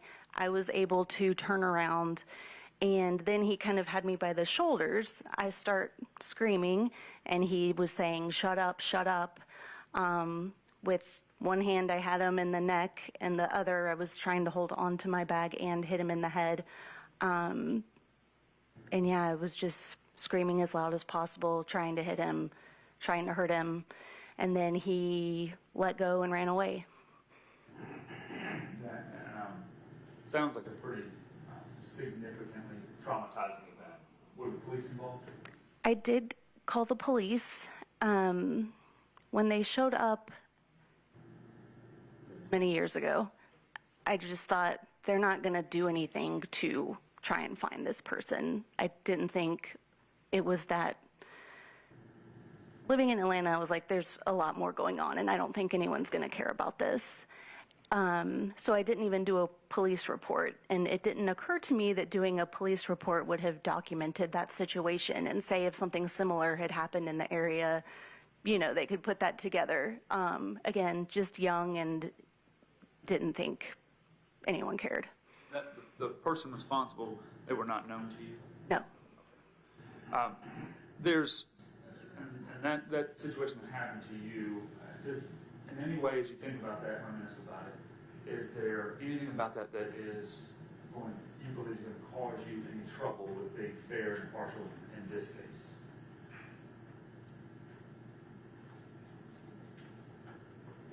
I say no, but it's hard to not think of that. I'm a female. I was accosted by a black male. There's this case. It's hard to not have that in my mind.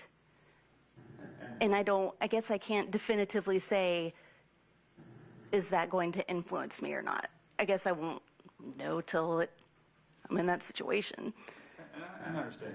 So just a few follow-up questions about that. Certainly, I don't believe that you're saying that simply because the defendant is black here and that there's a female alleged victim that you already believe he's guilty simply because of those factors. No. Are you willing and able, as a juror, to sit and listen to the evidence that's presented here in court, testimony and evidence, and make a decision about guilt or innocence based upon the evidence that you see here in court? Yes. You have a scheduling issue over the next 2 weeks? It's a scheduling issue to me. I'm assuming to the court it's not. It may or may not be. Let's see what it is. One is just missing work for that length of time with so little notice.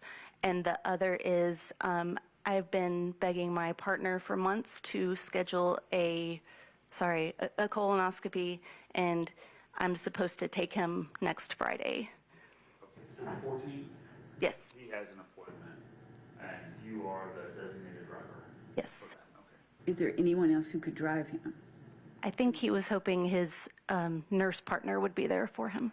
I understand that. And I know that is there anyone else that could take him? Worst case, we reschedule. Okay. I guess.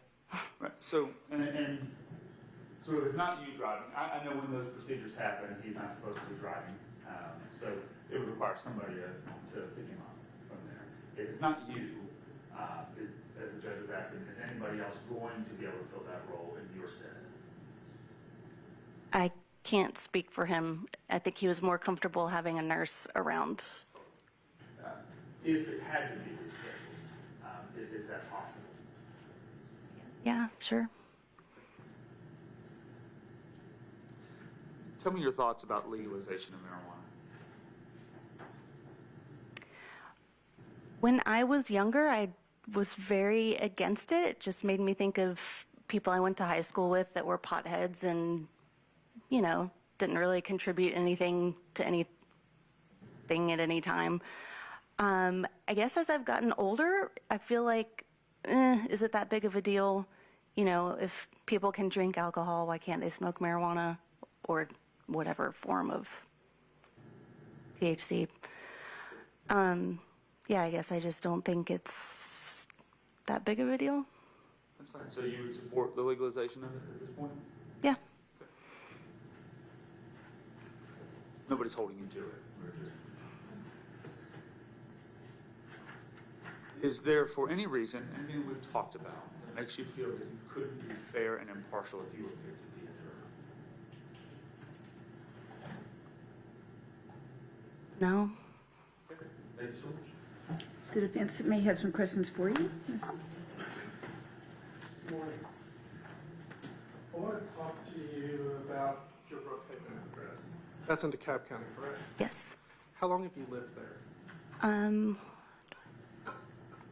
5+ years. And you don't have a lease. Are you staying with a friend? I rent from people I know. Okay. So it's just not a written lease, it's more of an agreement? Right. Do you keep all of your belongings there? Yes. Okay. And are you in school, or is that considered temporary housing for you? No, that's where I live. Okay. And then, when was the last time you would have considered Gwinnett to be your residence? 2018, like the first half of 2018. Okay.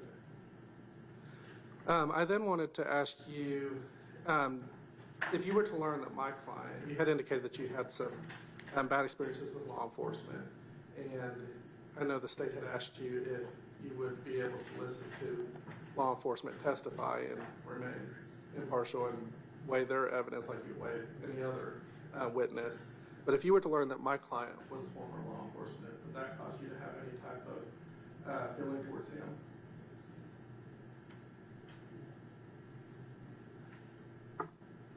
Possibly. Do you believe you'd be able to remain impartial?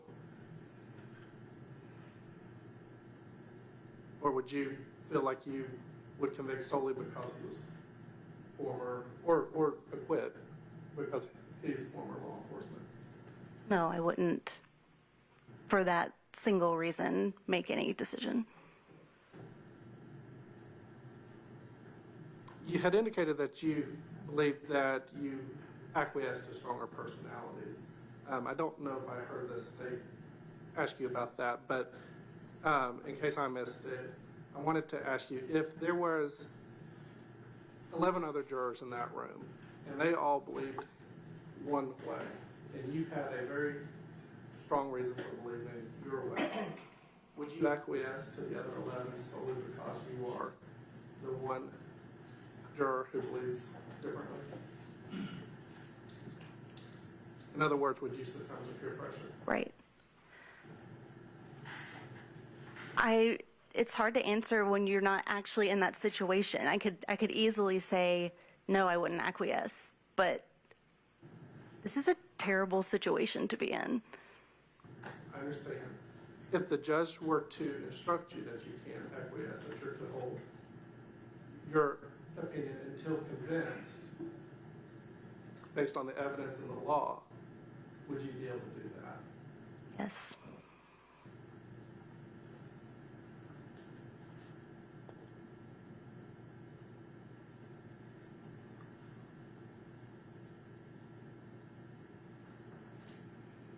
And then I wanted to follow up on the scheduling issue. If you were to be required to sit for this jury, missing that appointment or having to reschedule that appointment, that's something that would weigh so heavily on your mind that it would make it difficult to hear the evidence in this case? No. I have no further questions. Okay, thank you. Thank you, Juror 49. You can Go with Patty. We've been going about an hour and a half. Do the attorneys need a comfort break? Yes, ma'am. Okay, so 10 minutes. We will start back at 10:40. A little bit over 10 minutes.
release. Is that correct, Patty? Or there's an issue? Requested it. They just let it be known to Mr. Bob that she's having to tell her everything. So Okay. I'll get a note to you. Hold on just a second. So what does the state? I have no objection to excusal, Judge. As being 99 of the additional 100, there's virtually no chance that we get to that juror anyway. I agree, Your Honor. Okay, if you'll release juror number 99. Thank you for bringing that to my attention, Patty. We are ready for, Let me just make sure. Hold on, is the state ready? We're ready, Judge. Defense ready? yes, ma'am. Okay, yes, we are ready for juror 50.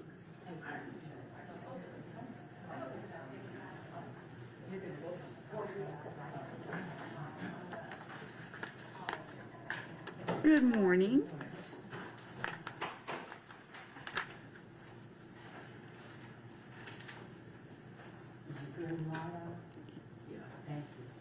All right, juror 50. If you would, we just need to make sure that your answers can be taken down by our court reporter. So if you'll put the microphone toward your mouth, you may have to take out the mask. We'll try it with the mask first, okay? Good morning, sir. Good morning. You're retired? Yes. What did you previously do for a living? Tractor trailer driver. Okay. And what about your spouse? School teacher. Okay. Did your spouse teach in Gwinnett? Yeah. When did your spouse retire? 3 years ago. And what about you? About 2 years ago. Do you know what school your spouse taught at? 20 years at Norcross Elementary, and then 15 at Birdmont Middle. Okay. And I think you said that you know some information about this case? Well, I saw it back when it, whenever it took place. You saw it on the news, or did you watch any shows? Probably on the news. I watch the news every day. Okay. Do you have, after you saw it on the news, did you do any research on the case or anything like that? No, nothing at all. Okay. If you were selected and the judge asked you to set aside anything you heard on the news and make a decision solely what you hear and see in this courtroom, could you follow that instruction? Yes. Okay. And you know that area of Singleton and Indian Trail? Yeah. How do you know that area? Well, I used to live in Norcross, and I coached up there. Okay. What's your coach? Football, baseball, basketball. And that apartment complex, Sterling Glen Apartments, you know anyone in there? Or I don't know the apartment per se, but I'm just familiar with that area. Okay. Thank you. I think you said that you may have a scheduling conflict for the next 2 weeks? Well, not the next 2 weeks. I'm a disabled lupus patient. Okay. And then I got a procedure on the 19th. Okay. If we were done before then, just the next 2 weeks, would you be able to have any conflicts? Probably not. I mean, it takes a lot to, like yesterday, sitting here, quite a bit. So my body is pretty sore right now. Okay. Tell me what you do when that happens. Are you regularly at home during the day? Yes. Okay. Do you take any medications? Yes. Were you taking your medication yesterday? Most of it I didn't take. There's some dealing with the prostate, so I didn't take that because I can't control the bathroom once I take that. Okay. Understand. If the judge gives you regular breaks to stand up, stretch, and use the restroom, would that help? Yes. Okay. Would you feel comfortable letting me know if you needed a Yeah. restroom break? Oh, yeah. I'd have to let you know. Okay. Okay.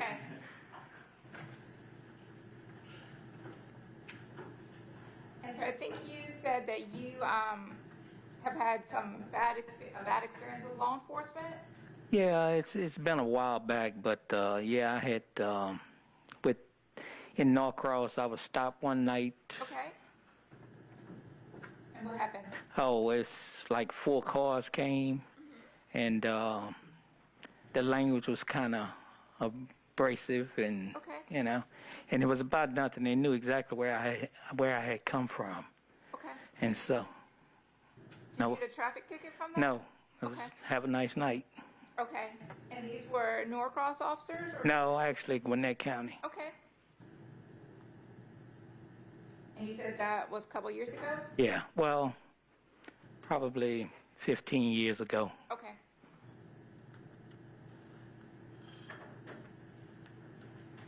Understanding that if you were to hear from some Gwinnett County police officers in this case, do you think you could set aside that unfortunate night that you had with them and listen to the evidence? Yes. Would that incident of what happened to you in Norcross be in the back of your mind, or?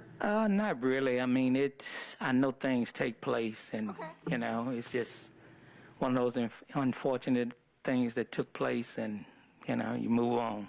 Okay. I think you said that someone close to you, a family member, a friend, also has had an unfair experience with police or the court Yeah. system. Who are you thinking about for that? Well, I got a first cousin that's doing life for. They didn't call it rape; they called it something else. Okay. But everybody knows. Well, this is in Louisiana. Louisiana. Yeah. And were you going to say everybody knows? No, I say everybody kind of knows that he didn't do this. But unfortunately, he got stuck with it. Okay. Is that why you raised your card saying about being falsely accused? Yeah. Okay. Did you go to court for your cousin for that situation? No, I was living here. Okay. And the person that your cousin is accused of raping, did you know that person? No. Okay. It's just your cousin who told you? Yeah, well, his dad and I talked all the time. Okay. And he kept me informed. I understand. Similar question to what we discussed with the Norcross situation. Would your cousin's situation be in your mind if you were selected for this jury? No. Have you yourself, besides the incident with the officers in Norcross, have you had any other yourself personal experiences with law enforcement or the criminal justice system? Yeah, I mean, the area I'm from in Louisiana is a drug-infested area. And so from time to time, things happen, you know, and you just kind of get over it and move on. Okay. Have you yourself ever been arrested? No. And I think you also raised your card that you had experimented with some drugs when you were younger. Yeah, as a kid, you know, smoking weed. Okay. Anything else besides weed? No. And I think you said you also knew someone who had struggled with addiction. Was that you or someone? No, some other people, family members. Okay. Like I said, the neighborhood that I'm from, it was, I mean, it's grandmothers, mothers, fathers, everybody. When did you come to Georgia? I've been here 37 years.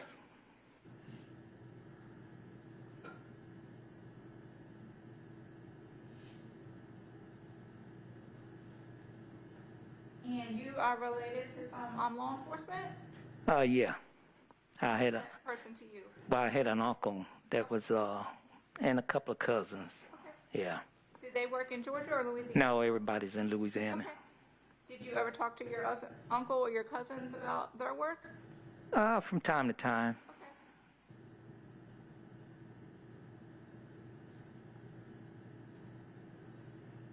Okay. And you said you like to watch some of those crime shows?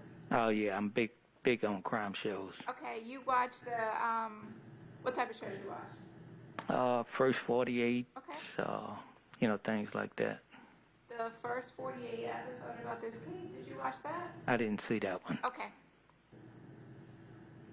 If the judge were to give you some instructions that you got to make your decision based on the law that she tells you and the evidence that you hear and see in this courtroom, you think you could set aside anything you may have learned on those shows? Sure. So you think that you could be fair and impartial if you were selected? Yes. Have you ever served on a jury before? Yes. How long ago? Ooh. I would imagine maybe 5-6 years ago here. In Gwinnett? Okay. Yeah, And do you know if that was a civil or criminal case? criminal. Okay. Were you the foreperson? No. And without telling me the decision, did your jury reach a verdict, a decision? Yes. How'd you like the experience of serving on the jury then? It was interesting. There was some stuff that I never understood, but in the end, the way the law was put to us, you kind of was able to see where they were coming from. Okay. Anything that we didn't ask you about that you think we should know about your ability to serve? Nothing that I can think of. Thank you so much, sir. All right, you're welcome. All right, the defense may have some questions for you. Actually, I don't have any other questions. Thank you, sir. All right, All righty. thank you, Juror 50. If you'll just leave the microphone there, and you can leave it in the chair, that'll be great. All right. Thank you. And Patty, if you'll bring in Juror 51.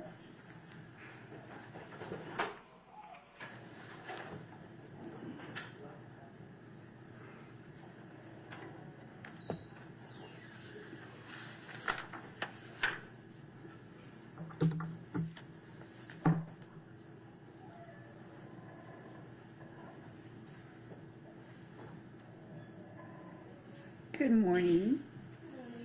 How are you? Good. If you'll just be seated, that'd be great. Thank you, Juror 51. We have a microphone there for you because my court reporter's taking down everything that you say. Okay? And is required to. So we need to have you talk into the microphone so everyone can hear. Thank you. How are you this morning? Good, thanks. All right, very good. Just going to go over a few questions from yesterday and some of the things on your questionnaire that you filled out. Looks like you have 2 children, a 9-year-old boy, a 13-year-old daughter. All right, she just turned 14 today. 14, okay. Today's her birthday? Yes. All right. What grade are your children in? So my daughter is going to high school in August, and then my son will be going to 5th grade. Fantastic. The high school, what high school were your daughter? Archer High School. I'm sorry? Archer High School. Okay, very good. And you work for as a claims adjuster for State Farm? Correct. All right, how long have you done that? 8 years. Good.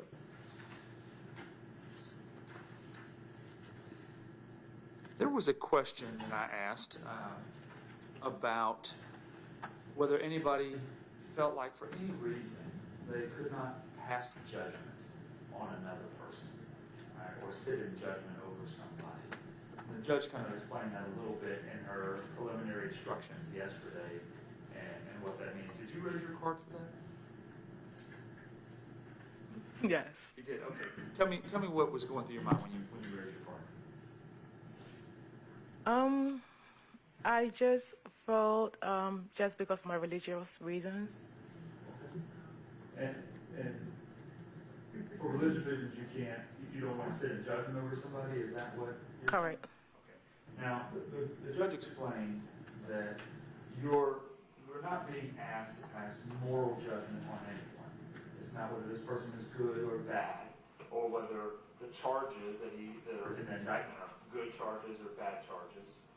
Nobody's being asked to condone murder or rape or anything like that.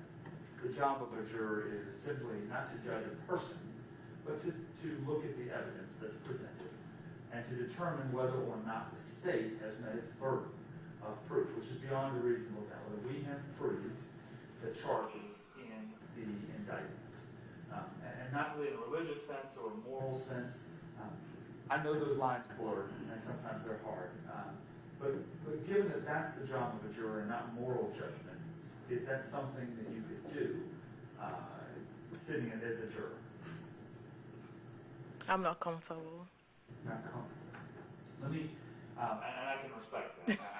I need to ask you a few additional questions about it. If you were picked to be a juror and you had to sit here the whole trial and listen to all the evidence, at some point you're going to go into the back with the other jurors and you'll be required to reach a decision.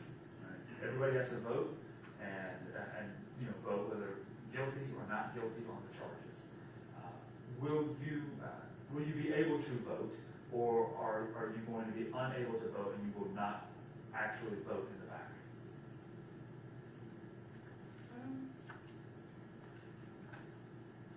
Repeat that for me again. Sorry. The judge gives you the law, right? The witnesses give you the facts, but the judge gives you the law and instructs you on what you must do. And one of those is that you have to vote. You have to go into the back and you have to make a decision one way or the other. Right? It has to be either guilty or not guilty according to the law, and the judge will instruct you. Given that the judge is going to tell you, you have to do this. Are you willing to follow the judge's instructions and actually reach a verdict in the case, or for religious or other reasons, are you going to refuse in the back and say, I can't, I won't do it? I will follow the judge's instructions. You will follow the judge. Okay.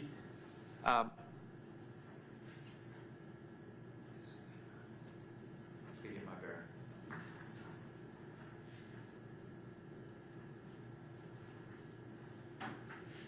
Do you supervise individuals in your current job? No. Have you ever supervised as a supervisor role?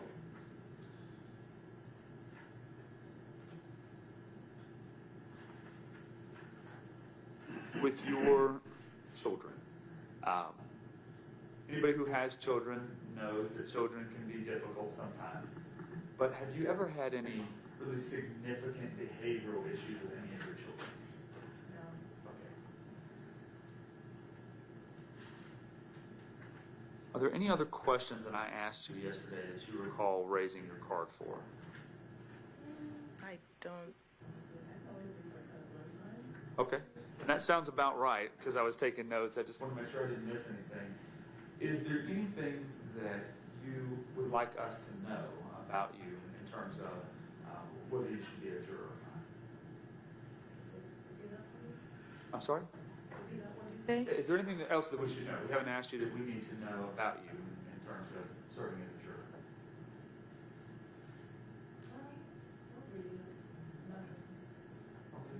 Let me ask, all that we ask of any juror is to be fair. I'm sorry. Oh. All that we ask of any juror is to be fair, right? To be a fair juror, to everyone, to both the state and the defendant, right? To sit and weigh evidence and look at the evidence and make a decision. Do you think if you're selected to be a juror, you can be fair and impartial? And I just want to briefly revisit the religious objection that you have. Can you tell me, do you think that's going to keep you from being able to do any of the roles that I've described as a juror? Your religious position about it's going to be hard. I'm sorry? It's going to be hard for me, but. Hard for you? Can you tell me what you mean? Well, since you said I don't have to judge, I'm good with that. I'll just follow the direction of the judge as to what I need to do. Okay. Very good. Thank you so much. Thank you. Ms. Drakeman. Defense may have some questions for you. Oh, okay. Thank you. Not quite afternoon. How are you? I'm good. Good. Your daughter's going to love Archer. All of my babies graduated from Archer. So she's 14. Have you experienced any of the, what I call girl drama yet? Not yet. Not yet? Okay. It's coming. I hate to tell you. I'm sorry to tell you that. You indicated that you could be fair, but as you sit here right now, are you impartial to both sides? You're in the middle. You're not leaning towards the state. You're not leaning towards the defense.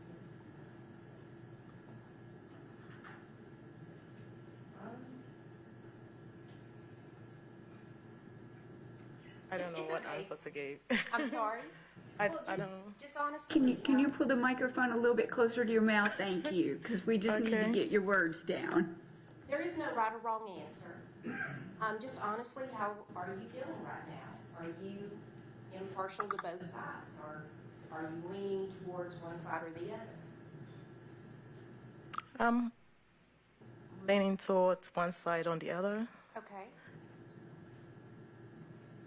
And whenever you stated that you would vote in the back, would you deliberate, exchange ideas with your jurors, or would you simply cast your vote to whatever the majority is at that time?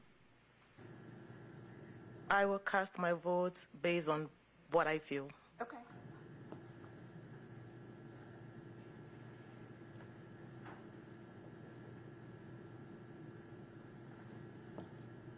I believe that's all I have. Thank you. Thank you. All right, thank you, Juror 51. You can leave the microphone. Thank you. And just follow Patty.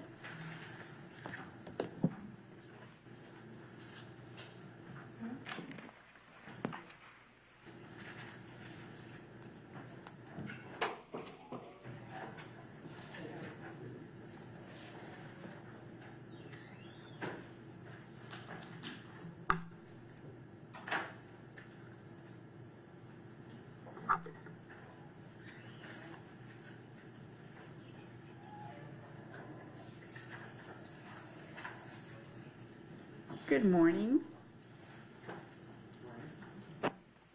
And we have a microphone for you so that my court reporter can take down your answers so we can all hear them. Yes, ma'am. Thank you. The state may have some questions for you. Good morning, Juror 52. You currently work for Amazon?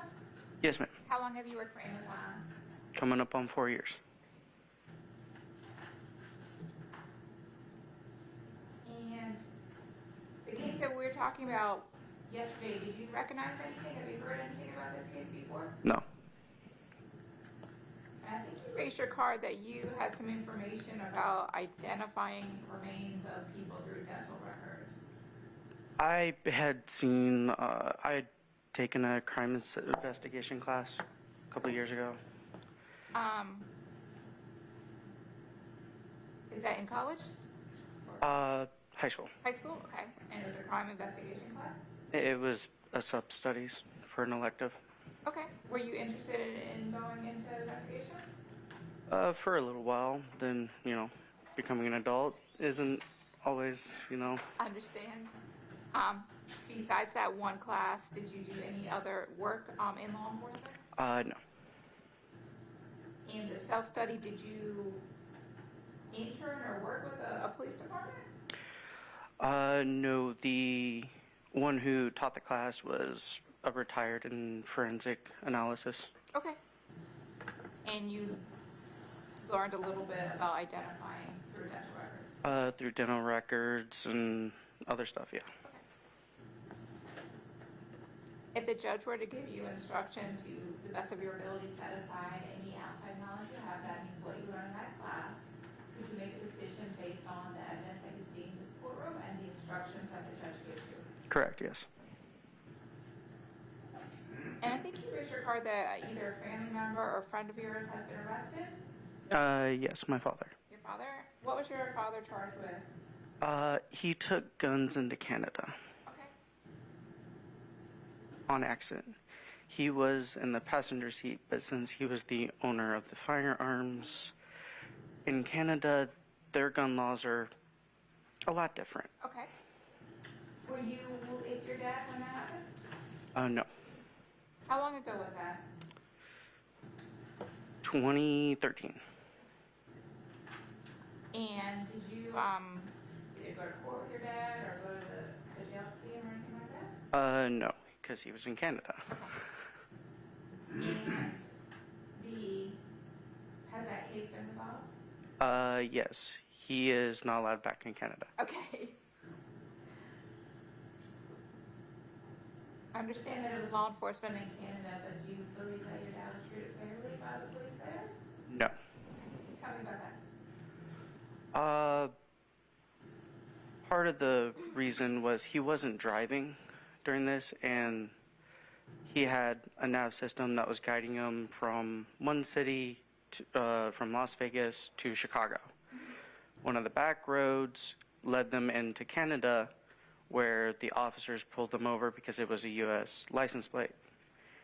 And when they pulled them over, they noticed that he had guns in the car. Yeah. Now in Georgia, or well, most states, he had his CCW, which means, you know, he had the license for his firearms. However, they let the person who was driving go. Okay. And then they kept him, even though he was asleep.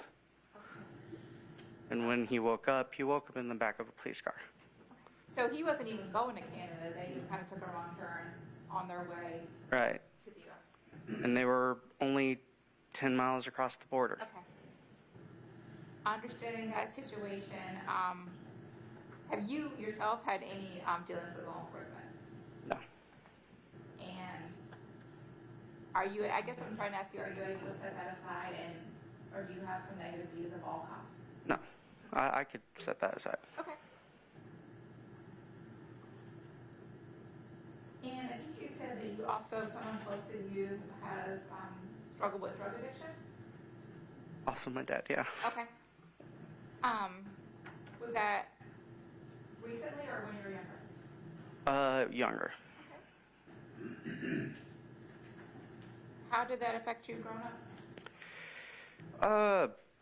He was absent for, you know, he was there for big things, but small things, not there. Is that still something that your father's struggling with? No, he's been 10 years clean. Congrats, that's great. So were you close to your dad while he was getting help and getting treated? After my parents got a divorce, I had to basically help take care of my mother. Okay. So I focused more on that and let him deal with his stuff. Did you grow up in Gwinnett? I spent 2004 to 2009 in Gwinnett, Okay. and then I moved back from Vegas to Gwinnett in 2015. So where'd you go to high school? Liberty High School in Las Vegas, Nevada. Las Vegas, okay. Have you ever served on a jury before, sir? This would be my first time. Okay. Do you think that you can be fair and impartial if you're selected? Yes, ma'am. Anything that you think we should know that we didn't ask you? No, ma'am. Thank you so much, sir. Okay, the state may have some questions, the defense may have some questions for you. The state had questions for you. Good afternoon. I just wanted to ask you, the state has asked you if you had any type of negative experience with law enforcement. You talked about the incident that your father experienced in Canada. They also asked you if that would cause you to feel any particular way towards law enforcement as a whole. I want to specifically ask you, if you were to learn that my client is former law enforcement, would that cause you to feel any particular way towards my client? No. I don't have any further questions. Thank you, juror number 52. If you'll go with Patty, you can leave the microphone. Thank you.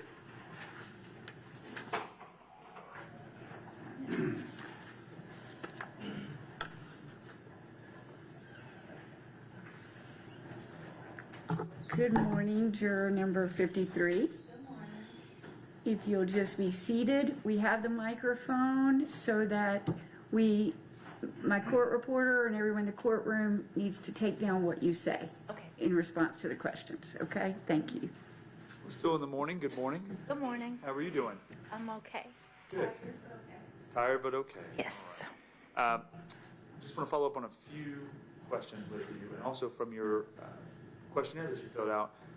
It says that you work for Optum. I do. What is that? It's a part of United Health Group, one of their companies. And so I just do pre-service review for specialty medications. So work from home. And it sounded like you were speaking French to me. I have no idea what that meant. Pre-service review.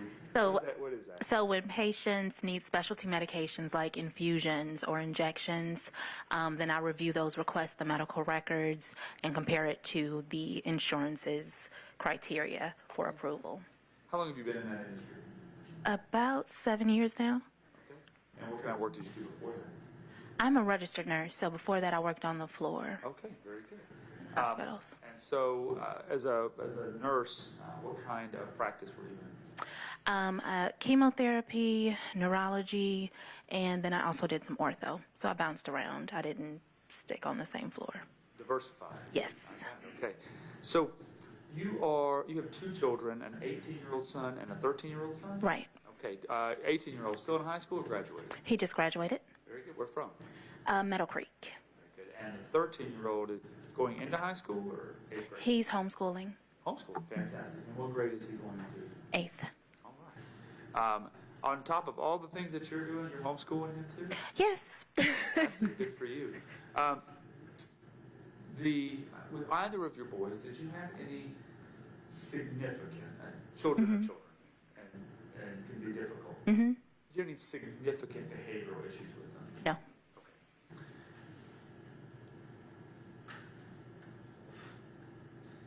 Do you have? We asked a question about anybody having any potential medical issues that might keep them from being able to sit for long periods of time. Can you tell me about that? I have chronic back pain and generally very fatigued, which I'm sure I look right now. But so basically that's it. It just makes it challenging for me at times in regards to sometimes I need things repeated, that kind of thing. But otherwise. Okay. Yeah. So the do you think repeated in terms of the fatigue causes distraction? It is generally distracting, so I do things because it's chronic, like I may clench my jaw or move my feet, just various things to cope with it. But it does, like for instance, if there's a lot going on and then I need to, like, what did you just say, that kind of thing. But yeah, that's what I mean. Kind of some follow-up questions about that. Here in the courtroom, there'll be witnesses that will testify and evidence that's being presented. Do you think any of those, the conditions that you have, would cause you to not be able to pay attention to what's going on here in the court? I guess I can say potentially is what I'll say. It depends on how I feel at the moment. That's the best answer I can really give, potentially. Well, let's say you're having a bad day with that. What kind of, how does that impact you in your, we go here for maybe an hour and a half at a time. We take breaks, periodically throughout the day, make sure everybody can get up and walk around and take a convenience break for about an hour and a half at a time. Do you believe that, if you're having a bad day, are you going to be able to sit and listen to testimony that from a witness during that period of time? I can. Okay. Would you feel comfortable letting me know if you were having problems? Well, I don't know exactly how to answer the question, really. You mean right now?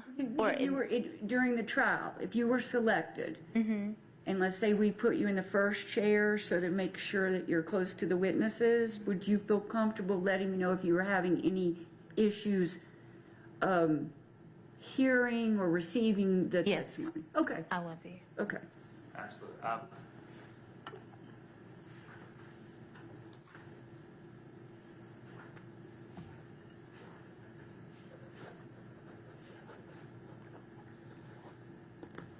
We already went over that question about working in the medical field. You're familiar with Life 360? Just in a general sense. I have a friend whose child uses it, and I'm considering it for my son when he goes to school out of state. You're the 18-year-old? Okay, where's he going? Michigan. He's going to Michigan, so. Michigan, all right. A particular university there? He's going to Kirtland, actually. He's going with basketball, a scholarship, and so he'll start there and see where it goes from there. Wonderful. And so you use it, you're considering using it, I guess, to be able to kind of know where he's at, make sure he's okay for safety reasons? Yes, because of the distance especially. Yeah. That's right. That's all right. Have you had family members or close friends arrested for a crime? Yes. Can you tell me about that? So my son's father actually has been to jail before, and that was for like drugs and that kind of thing, selling it, not using it. Okay. And how long ago was that? Years, over 20 years ago, quite some time ago. And then cousins, and that was also, well, actually that was related to a gun at a school and a few other things. He's just been getting into a whole lot of trouble. Your cousin? Yes. And with those, kind of the general question I ask about that is, has those experiences, do you feel like the father of your child, your cousin, do you feel they've been treated fairly overall by the police and the criminal justice system? Yes, overall, in those instances, it was appropriate. Is there anything about those experiences particularly, or just your life experiences, that make you feel any kind of negative opinions at all about police or the criminal justice system in general? Generally speaking, I grew up on the south side of Chicago, which is over-policed and dealing with a whole lot of crap. Granted, we have a lot of crap, but so that being the case, yes, just from childhood experiences and youth. We don't have to, I'm sure we could probably talk for hours, but just very generally, what is your opinion of law enforcement? I think it does its job, which is to police minority groups, I'll say. I think that there's a culture that I don't really want to go into detail in this room with all of these people, but yeah, I don't particularly care for it. Okay. You care for the police culture? Is that what you're saying? Yes, and policing in general. I'm a very direct person, and so I'm just going to ask you, do you feel that minorities are treated unfairly by the police? Generally speaking, yes.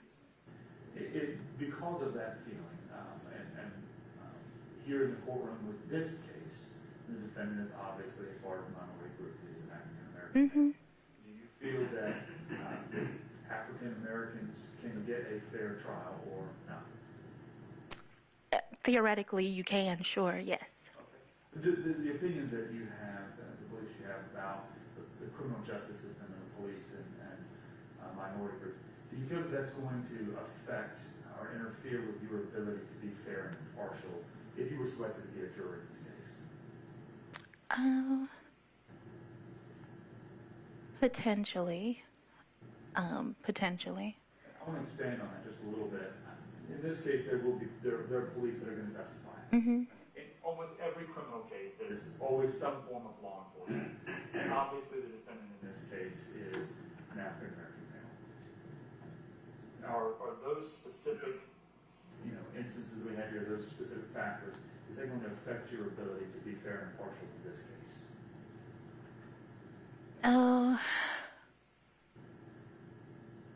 Yeah. Yes. And I'm putting you on the spot here, but in what way? How does that impact you? Even listening to the charges and hearing that she's deceased, but the method is undetermined, kind of brought questions for me, just because we're at the phase of already at a trial and we don't know how that came about. So then how do we get to this point? So yeah, I think so. I just have questions. And I understand. And right now you know very little about the case, right? Right, so, yeah. Selected to be a juror, you'll obviously learn a lot more. Right. But is it fair to say that, and I'm just surmising from what you said, that you may feel that there may be some unfair targeting of him because of his race and what you've already put together from the indictment in the case? I don't currently think that. I don't know enough to say. But is there potential for anything? Yes. Sure. And there are no right or wrong answers to this, right? We're just trying to learn about a little bit about everybody. The judge will instruct you everyone's innocent until proven guilty, that you're to consider the evidence in the courtroom and make a decision based on the evidence here in the courtroom and not the exterior beliefs and feelings that you have from growing up on the south side of Chicago and all of those things. Are you going to be able, and we're just looking for an honest answer, are you going to be able to set aside the maybe preconceived ideas that you have about police and minority groups to judge this case fairly? No. And I appreciate your honesty. These are difficult questions and a whole bunch of people that you don't know. But I do appreciate that. A few other questions for you, just very briefly.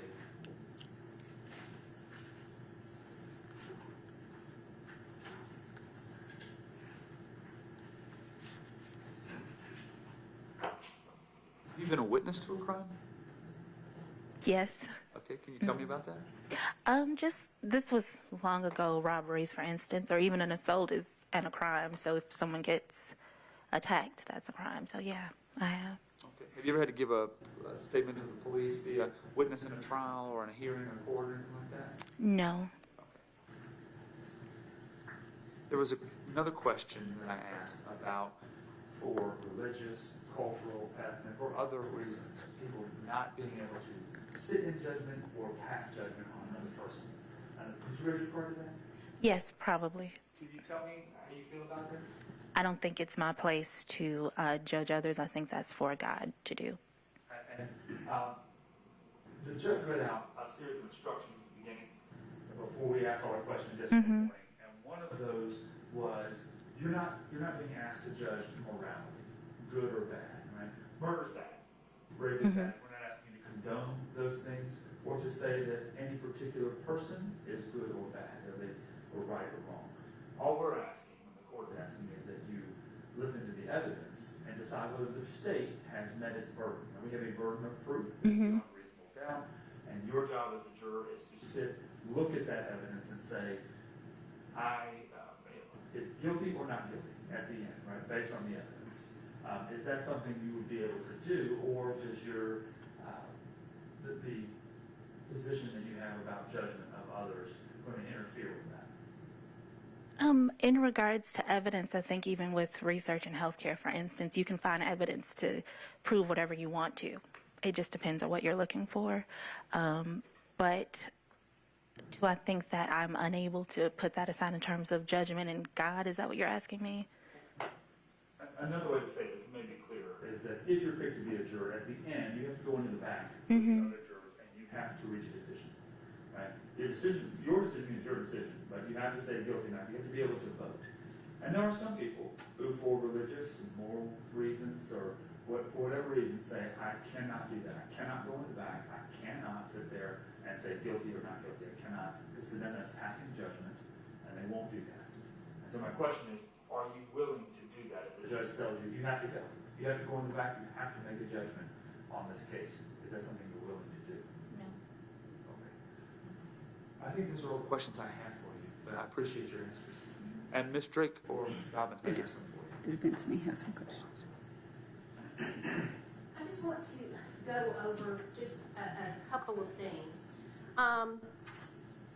So if you were to find out that my client is also a police officer, does that change your answer about whether or not you can be fair and impartial to both sides? No. I don't have anything else. Thank you. All right. Thank you, Juror 53. If you'll leave the microphone, and Patty, if you'll bring in Juror 54.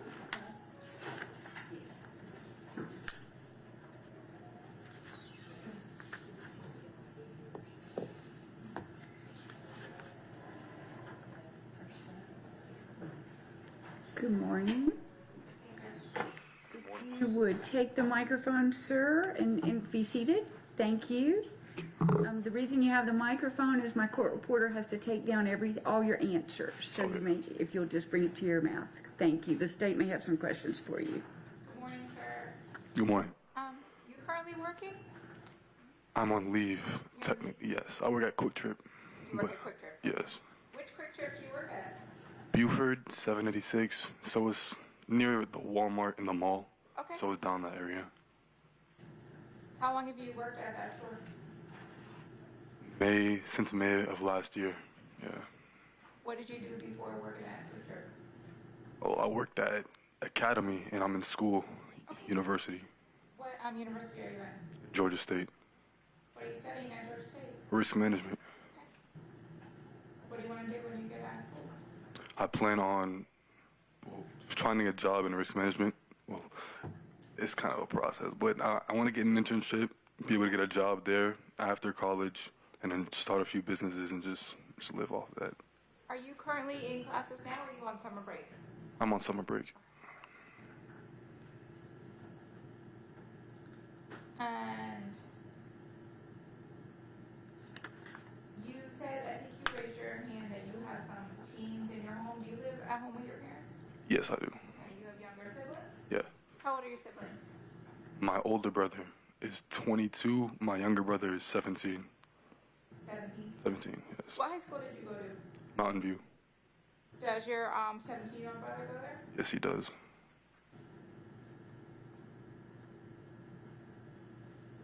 And I think you raised your card that you've given a statement to police before?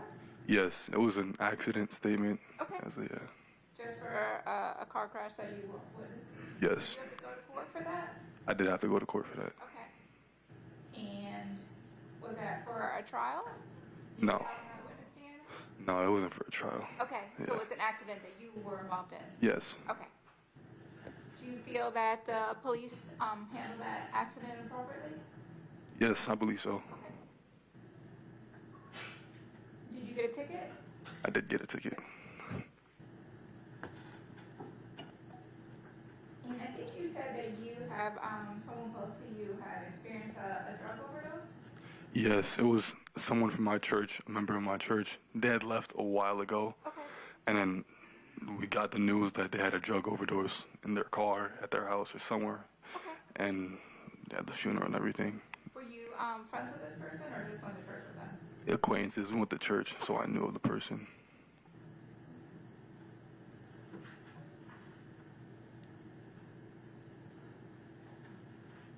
And sir, if you were selected for this jury, you may be one of the youngest jurors on the panel. Would you be okay with that?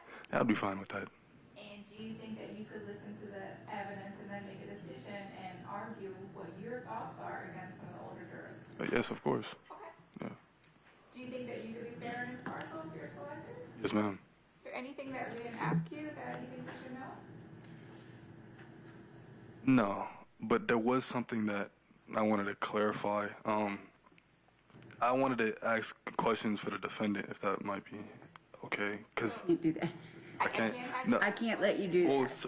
because I feel like, I don't know, it might just be my mind playing tricks on me, but you know, he might kind of looks a little bit similar, it's like familiar, so I want to make sure it's not like my mind playing tricks on me or anything. Yeah, Where do you think you may know him from? from school or from sports or something. I don't know how old the person is. Where did you go to? I went to Mountain View, but I played sports and I traveled to different schools. Which sports? I played basketball and football. Okay. And when did you graduate? I graduated 22. Okay. Thank you. He looks familiar, but you don't think... Yeah, because I mean, my demographic of friends is just young African Americans, so I don't know if it's just my mind playing tricks on me. I understand. Yeah. Okay. Thank you, sir. That's all the questions I have. Appreciate you. Now, the defense may have some questions for you if you'll remain seated. Thank you so much. You wanted to run out, but that's okay. I have questions. That's kind of what everybody, you don't have any questions? No, ma'am. Okay. All right, juror 54, if you'll just leave the microphone and go with Patty. Your Honor, can We're I done. ask you one more question? Sure. I'm sorry. Oh, Yes. okay, go ahead. Sir, when you said your mind playing tricks on you that you may know him or not, if you were selected for this jury, would you be thinking about that, whether you know him or not? No, it was just something that passed through my mind. So you could focus on the evidence and the witnesses and what the judge tells you and kind of put that out of your mind? yes, of course, yeah. All right, thank you, sir. Thank you for bringing that up. All right. That's exactly what we need. All right, if you'll go with Patty and just leave the microphone.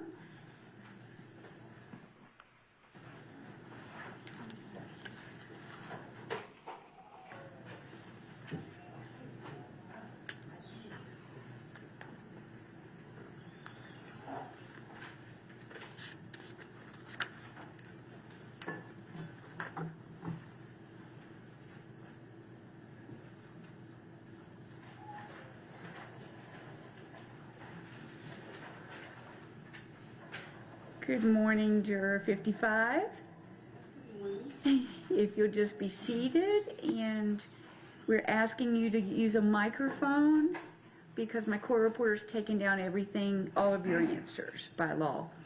So the state may have some questions for you, and then the defense may have some questions for you. Good morning, how are you? I'm fine. A little nervous, but I'm fine. Don't be nervous. There's a few questions for you. And you're a nurse, if I'm right? Yes, I am. Okay. And what kind of nursing are you? I'm a licensed practical nurse. I'm a recent new nurse I was teaching school here in Gwinnett County, and then I decided to change career fields. Okay. 2 years ago, I did that. Fantastic. So you were a school teacher for Pinckneyville, up to 16 years. what did you teach? Pinckneyville Middle was my last school. What grade level or subjects did you teach? Middle school, math, science, language arts, social studies. And so after being in teaching for a while, you decided to go to nursing school and become a nurse. Well, actually, I got that. It was by way of the military. It's just that I never used it. I was in the Army Reserves for over 25 plus years. So I really actually had that skill in the military. When I decided to actually change a career fields, I really had no clue of what I was going to do because I'd gotten my license through the state of California. So I just had to actually find out what the process that I needed to go through in order to get my license here in Georgia. So I did that. So I went through Georgia's reentry program, which is for RNs as well as LPNs. So I did that. And now I'm a recent new nurse since less than 6 months. Say new nurse, but you went and were educated in nursing many years ago in the Army? Yes, and yes, in a sense, yes. Now, you've been in the reserves for 25 years. Were you active duty before that? Never was active duty, but I was called to active duty a number of times. And in the reserves, when you're called to active duty, that's when you're mobilized. So I was mobilized maybe close to 3 or 4 times of the whole time that I've been in the military. And mobilized, is there a difference between, you can tell, I've not been in the military. You can be mobilized here in the States and also deployed. Right. And deployed is mainly overseas. Gotcha. Have you been? So I was both. You've been deployed as well? Yes. Okay. And were you in the military, was your job related to the nursing field? No. My job was administration. Okay. Thank you for your service, many years of it. So a few follow-up questions from yesterday as well. You have, let's see.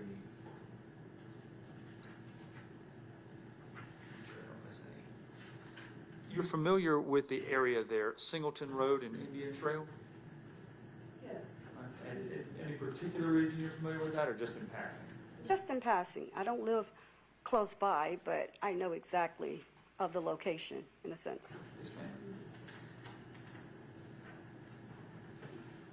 And now that you are a practicing LPN here in Georgia, where do you work for? Who do you work for now? LUDE, SALUDE. It's in Swanee. It was a rehabilitation hospital. It is a rehab hospital. And I also work for an assisted living place in Sandy Springs. And that's as a charge nurse at nighttime. All right.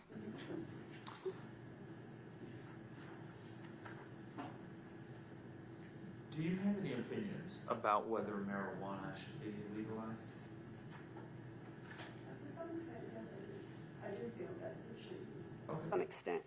And you know, depending on which state you go to, it's legal or not legal. In some states where it's not legal, it's legal for certain reasons, like medical and other things. Are you in favor of it being legalized for recreational use here in Georgia? More so on the medicinal side of it. That's the route that I'm going. Okay.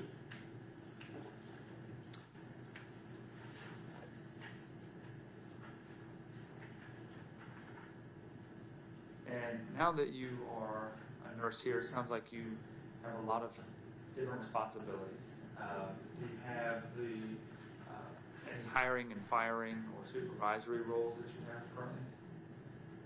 Being that I'm a charge nurse now, I have not had, I haven't had to fire anyone or recommend so forth. But in the past, and by being in the military, as a major, yes, I have had, to do some of that. Not so much as to fire a soldier, but to make recommendations on certain things from a negative standpoint. So yes. Understood.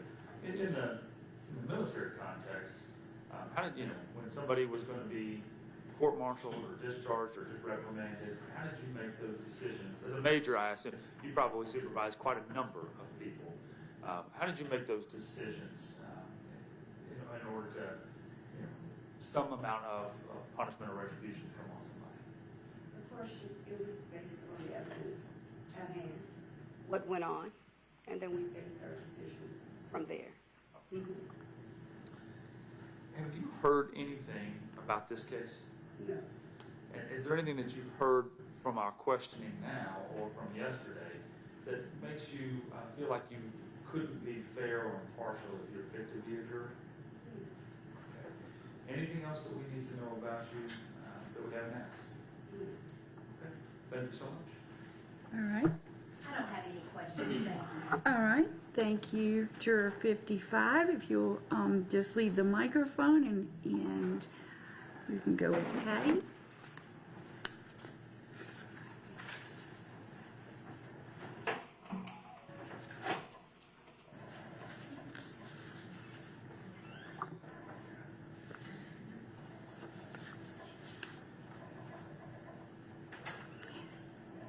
Good morning, Juror 56.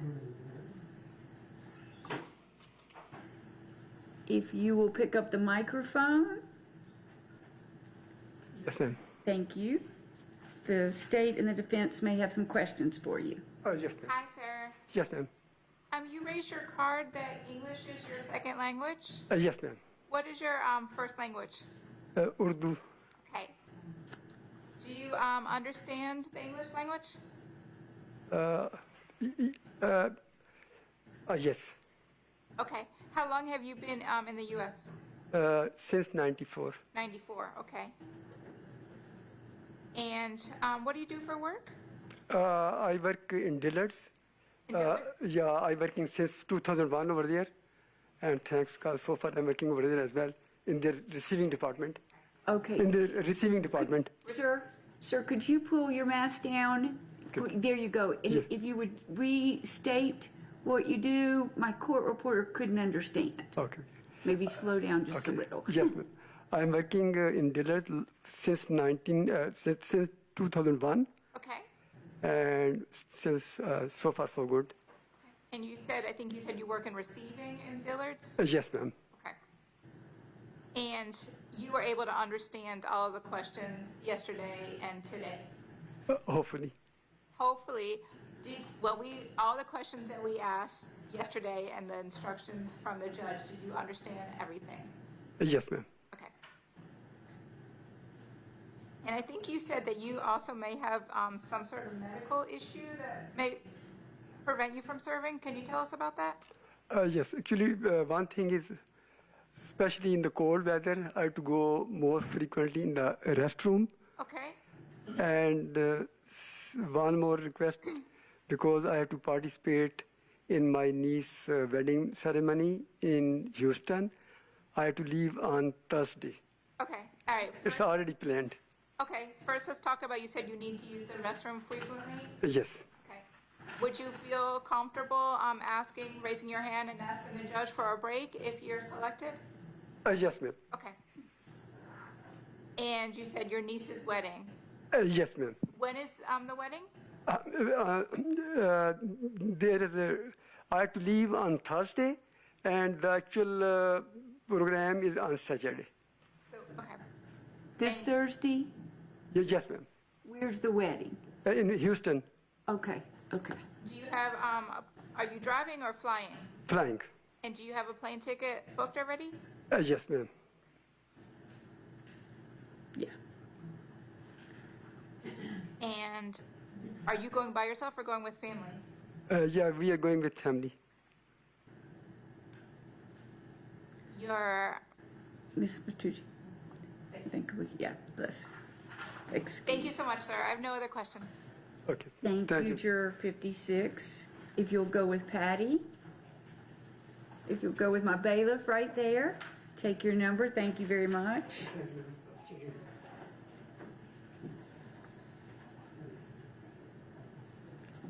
I saw the two attorneys and read their lips.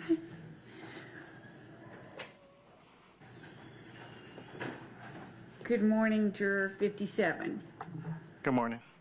The state and the defense may have some questions for you. Okay. Afternoon, how are you? Morning still, sorry. Good morning. Morning. You doing all right? Yeah. Good. Sir, you work, it says, in sales for T-Mobile? Yes. Okay. You work in like a store for them doing sales? Yes. All right. You familiar with the cellular network technology that T-Mobile uses? Yes. All right. And are you familiar with the idea of cellular tower mapping? I've heard of it. Okay. Other than hearing about it in passing, do you have any particularized knowledge since you work for T-Mobile? No. Okay. And just kind of a pointed question, is there anything that would, if you heard evidence about tower mapping or phone records and T-Mobile was involved in any way, would that in any way cause you any problems or feel like you have any information about that? No. Okay. Now, looks like you spent most of your life here in Gwinnett? Yes. Okay. And where'd you go to high school at? Meadow Creek High School. All right. You're familiar with the area there on Singleton Road and Indian Trail? Yes. And how are you familiar with that area? I live off of Singleton Road. Okay, so you live, how far from that intersection do you live? Not far. It's maybe by car it's like 2 minutes away. All right. Have you ever heard anything about this case? On the news. Okay. And other than the news, have you heard about it in any other place? No. All right. Now, in particular, have you heard anything? Let me ask it a different way. Been on the news, there's a lot of publications about it and stuff like that. As a juror, you're required to essentially consider the evidence that's presented here in the courtroom, the testimony of witnesses and evidence that's here in the courtroom. Kind of set aside other stuff that you've heard. Just judge the case based on what you hear here in the courtroom. Can you do that? Yes. Okay. Have you have served on a jury before? Yes, one other time. And when was that? It was a few years ago. I can't remember exactly when, but it was a civil suit against a doctor. You're going to have to speak up. Just a little civil suit against him? A doctor. Okay. Here in Gwinnett? Yes. Now, you were actually selected and you were sitting in the box and listening to the whole case? Yes. Were you and the other jurors required to reach a decision in that case? I was actually the alternate juror, so I didn't get to go into the deliberations. Oh, okay. So I just sat out, but they deliberated. And so you had all the work and none of the fun. But we appreciate you. And we appreciate your service on that jury. Do you, I called them true crime shows, but more documentary style shows, like the First 48. You like those kinds of shows? Yep. How often do you watch them? I mean, every once in a while I'll watch them, but... Okay. Have you seen anything about this one? I haven't.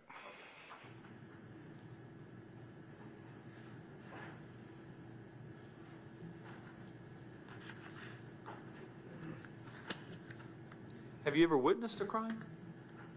Yes. Back, it was probably during high school when I was working at a movie theater. Someone was shot outside the ticket booth. I was working in concessions, but someone was shot in the ticket booth. We just heard the pops and everybody ran. Okay. As a result of that, did you have to give any statements to the police or? Yeah, everybody gave statements of what they saw or heard. You ever required to come to court or testify about anything? Not in that case, but I have testified before. All right, tell me about that. Well, about like more than 10 years ago, I used to work for Walmart as a loss prevention, and we would catch shoplifters, and I had to testify because somebody's saying they were not guilty. So I had to testify what I saw, what the evidence was and everything. So your job as loss prevention officer was to document what the individual... Yeah, get all the video evidence in place and bring it to court when... Then I imagine part of your role was somewhat of apprehension. You'd stop folks who you thought suspected of shoplifting, call the police, they would come over and arrest them? Yes. Okay.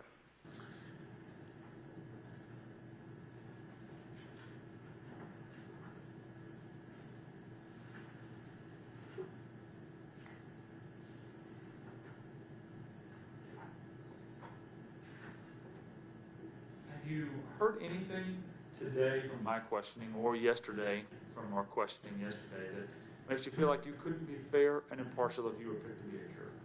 No. Okay, thank you, sir. All right, the defense may have some questions for you. Hi, I just have one follow-up question. So you said that you heard about this case on the news. Do you remember anything specific, or is it just in general terms you're familiar with the basic facts of the case? Just in general terms. Okay, thank you, sir. All right, thank you, Juror 57. If you'll just leave the microphone and go with Patty.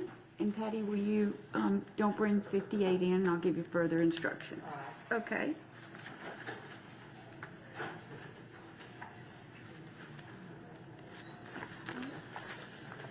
Before we adjourn for lunch, let's go ahead and I want to hear motions on jurors number 43 through 57.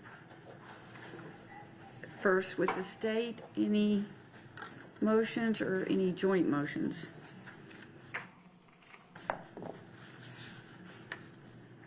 Judge, so I have a few things here. Okay. Go through them in order. Okay, that'd be helpful. Thank you.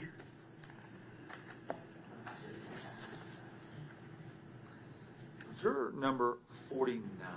This is the young woman who lives in DeKalb, stays in DeKalb, votes, and has a registered address here in Gwinnett.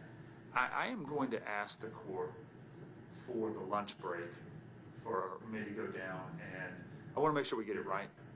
And I have not had the ability to do any real case law research, and want to make sure about that. I have concerns about what she said. I want to make sure that if she is to be considered, that it's appropriate. So I don't have a motion at this moment from that, but there may be one. I'm asking the court just for a little bit of leave to come back when we reconvene and address that particular juror. And the main thing you're addressing, you want time to, is to determine residency or whether she would qualify. Yes. Okay. All right. I won't have any other challenges for cause based on anything she said. Okay. Other than the residency. Okay. Juror number 51. I'm moving to strike her for cause. This is the lady who says she cannot sit in judgment over other people. I don't believe, I believe based on that she did say that she would ultimately follow the rule of the law from the court, but it evinced a position that she would not pass judgment over somebody in the back. Okay. Do you want me to go through all of mine first and then have straight respond? Well, I don't object. Okay. So 51, strike for cause, both on the prosecution's motion with the defense joining. The next one, Judge, is juror number 53. This lady said for two reasons. One, she would not pass judgment, as was the previous juror we just spoke about. But she also said, just very frankly, she couldn't be fair and impartial because of her opinions of how the police and the criminal justice system treat minorities, and would not be fair because of that. No objection, Your Honor. I have that juror down as well. Okay, so I will strike juror 53 for cause on the state's motion, and the defense joins. Judge, juror number 56 was the individual whom we made kind of reference to a minute ago in court. Both his conflict for leaving town to Houston on Thursday and my perceived language barrier that he might have. He said he understood everything. I couldn't understand a word he was saying.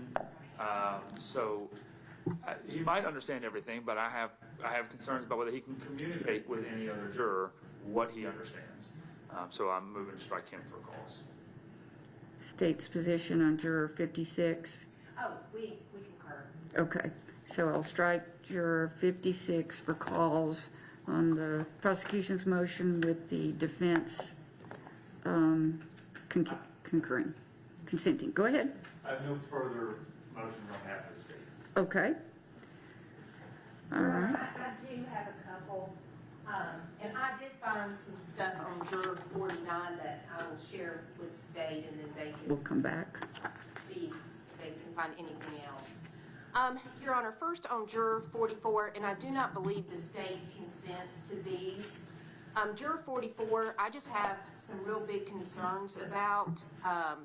He may be good for a day or two, but I'm just concerned with the schedule he said that he's going to have to do, whether or not he's going to be able to pay attention very well. He has also prejudged the case. I mean, he said my guy's going to be guilty of something. It's just a matter of what. So I would ask the court to strike him for cause. And I'll hear from the state on juror 44. Thank you, Judge. I'll take the podium so you can stay there. Judge, my recollection of juror number 44, despite him having seen things and had opinions and stuff about charges and things like that, he still said that he could be fair and impartial. He would listen to the evidence. He would deliver a verdict based on the evidence here in the courtroom.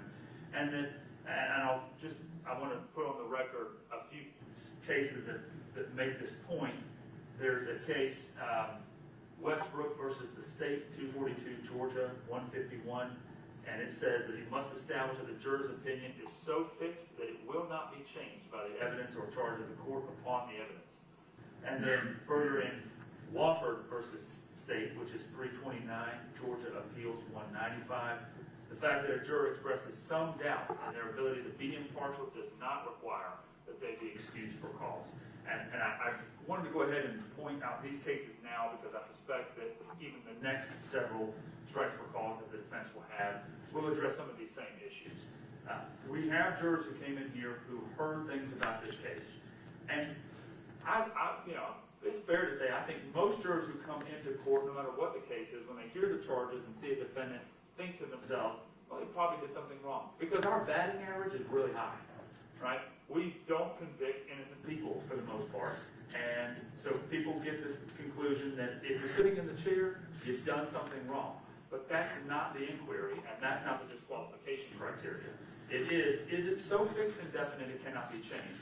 And juror number 44 was very direct that he could be fair and impartial. He would listen to the evidence, despite having some preconceived notions about the defendant in this case because of what he's heard. I do not think that this strike for cause rises to the level of an excusal for cause. Okay. Any response? Yes. One of the very last things he said is that, I said, so as you're sitting here now, he's going to be found guilty of at least one thing, and the answer was yes. I mean, I understand the case law that the state argued, and I agree with that. I think he crossed that line, however. I'm going to grant the defense's motion on juror number 44 and strike juror 44 for cause. The next one is juror number 47, and the people that watched the first 48 hours are the ones that concern me the most, because not only were they able to see evidence that is not allowed in this trial, they got the personal commentary from the detectives about things that may or may not be admissible in this trial. He also knew about there being a separate, I think he said B&E, or the burglary case. So he does have a lot of information already. He said he did have a perceived opinion and that he was leaning to one side over the other. I hear from the state on juror 47. Judge, again, I'll cite the court Norton versus State, which is 263 Georgia 448. quoting, says there is no requirement that a potential juror be ignorant of every fact and issue involved in a criminal case. Rather, the issue is whether the potential juror can lay aside any impressions he might have about the case and reach a verdict based on the evidence presented at trial. And juror number 47 said exactly that he could be fair and impartial. Question about could you make the decision based on the evidence here in court? He said yes. And when he further said he understood that a defendant is innocent until proven guilty and that the state has to meet that verdict. There just simply is no, they have not met any requirements for disqualification for cause for this jury. My concern about that is if there is an issue that comes up and some of the other jurors has questions about, well, what about this? That might ring a bell and say he would then have knowledge that there may be a piece of evidence that is missing, that he saw in the first 48 hours that was not presented in trial. But then that would be true of every juror that has seen anything on the news. Or we had motions hearings that were publicized with 19 different incidents that this defendant has committed. I mean, we have to exclude everyone who's ever heard any news on any first 48 episode whatsoever. And he wasn't even sure that it was this defendant who was charged with being me. He said, I'm not sure, I may have my facts mixed up.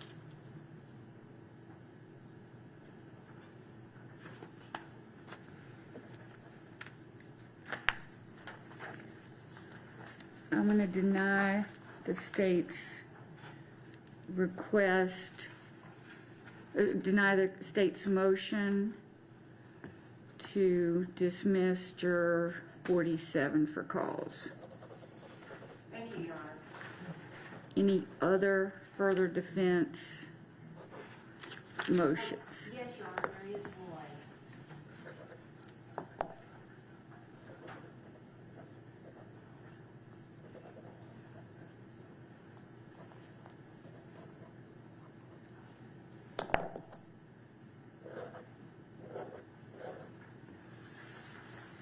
None others, Your Honor. None of this, okay. All right, so Patty, we are going to release juror 44. We're going to release juror 51. We're going to release juror 53. We're going to release juror 56.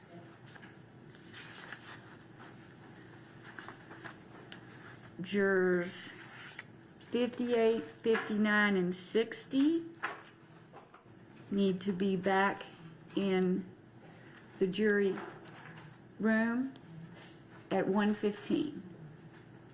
All right. The remaining non-struck jurors between 43 through 57 that were not excused need to be back by 2 p.m. So jurors 58, 59, and 60, 1:15 back in this jury room. The remaining jurors, unless they're released, are to be back at 2 at Nash. 47 is a no. 47 remains on the panel. Good, okay. He remains on the panel. All right. And, So he's released till 2. yes, Right. I just leave it. No, just, okay. When you're finished, I do have a comment, with regarding, no problem, just wanted to mention the 100 that are downstairs. Right. They can be released until 3. The 100 that are downstairs, released. We've released juror number 99 out of that panel. Are you talking about The new ones. the new juror? Oh, wait a minute. I'm so sorry. Patty, I'm so sorry. The new jurors need to be back by 1:30. They can be released for lunch, and they need to be back for 1:30. Thank you, Mr. Delfong. I misunderstood your question, Patty. No. The jury, the 100, now it's 99. The 99 people that are downstairs can be released until 1:30. And they are just about jumping all over the place with their health issues, their scheduling issues, and their hernia surgery, just as any other 100 people have. And they all need to be back at 1:30 with all their hernias and scheduling problems. All right. All right. I am going to take care of it. Okay, thank you. We're adjourning, and we will reconvene at 1:15.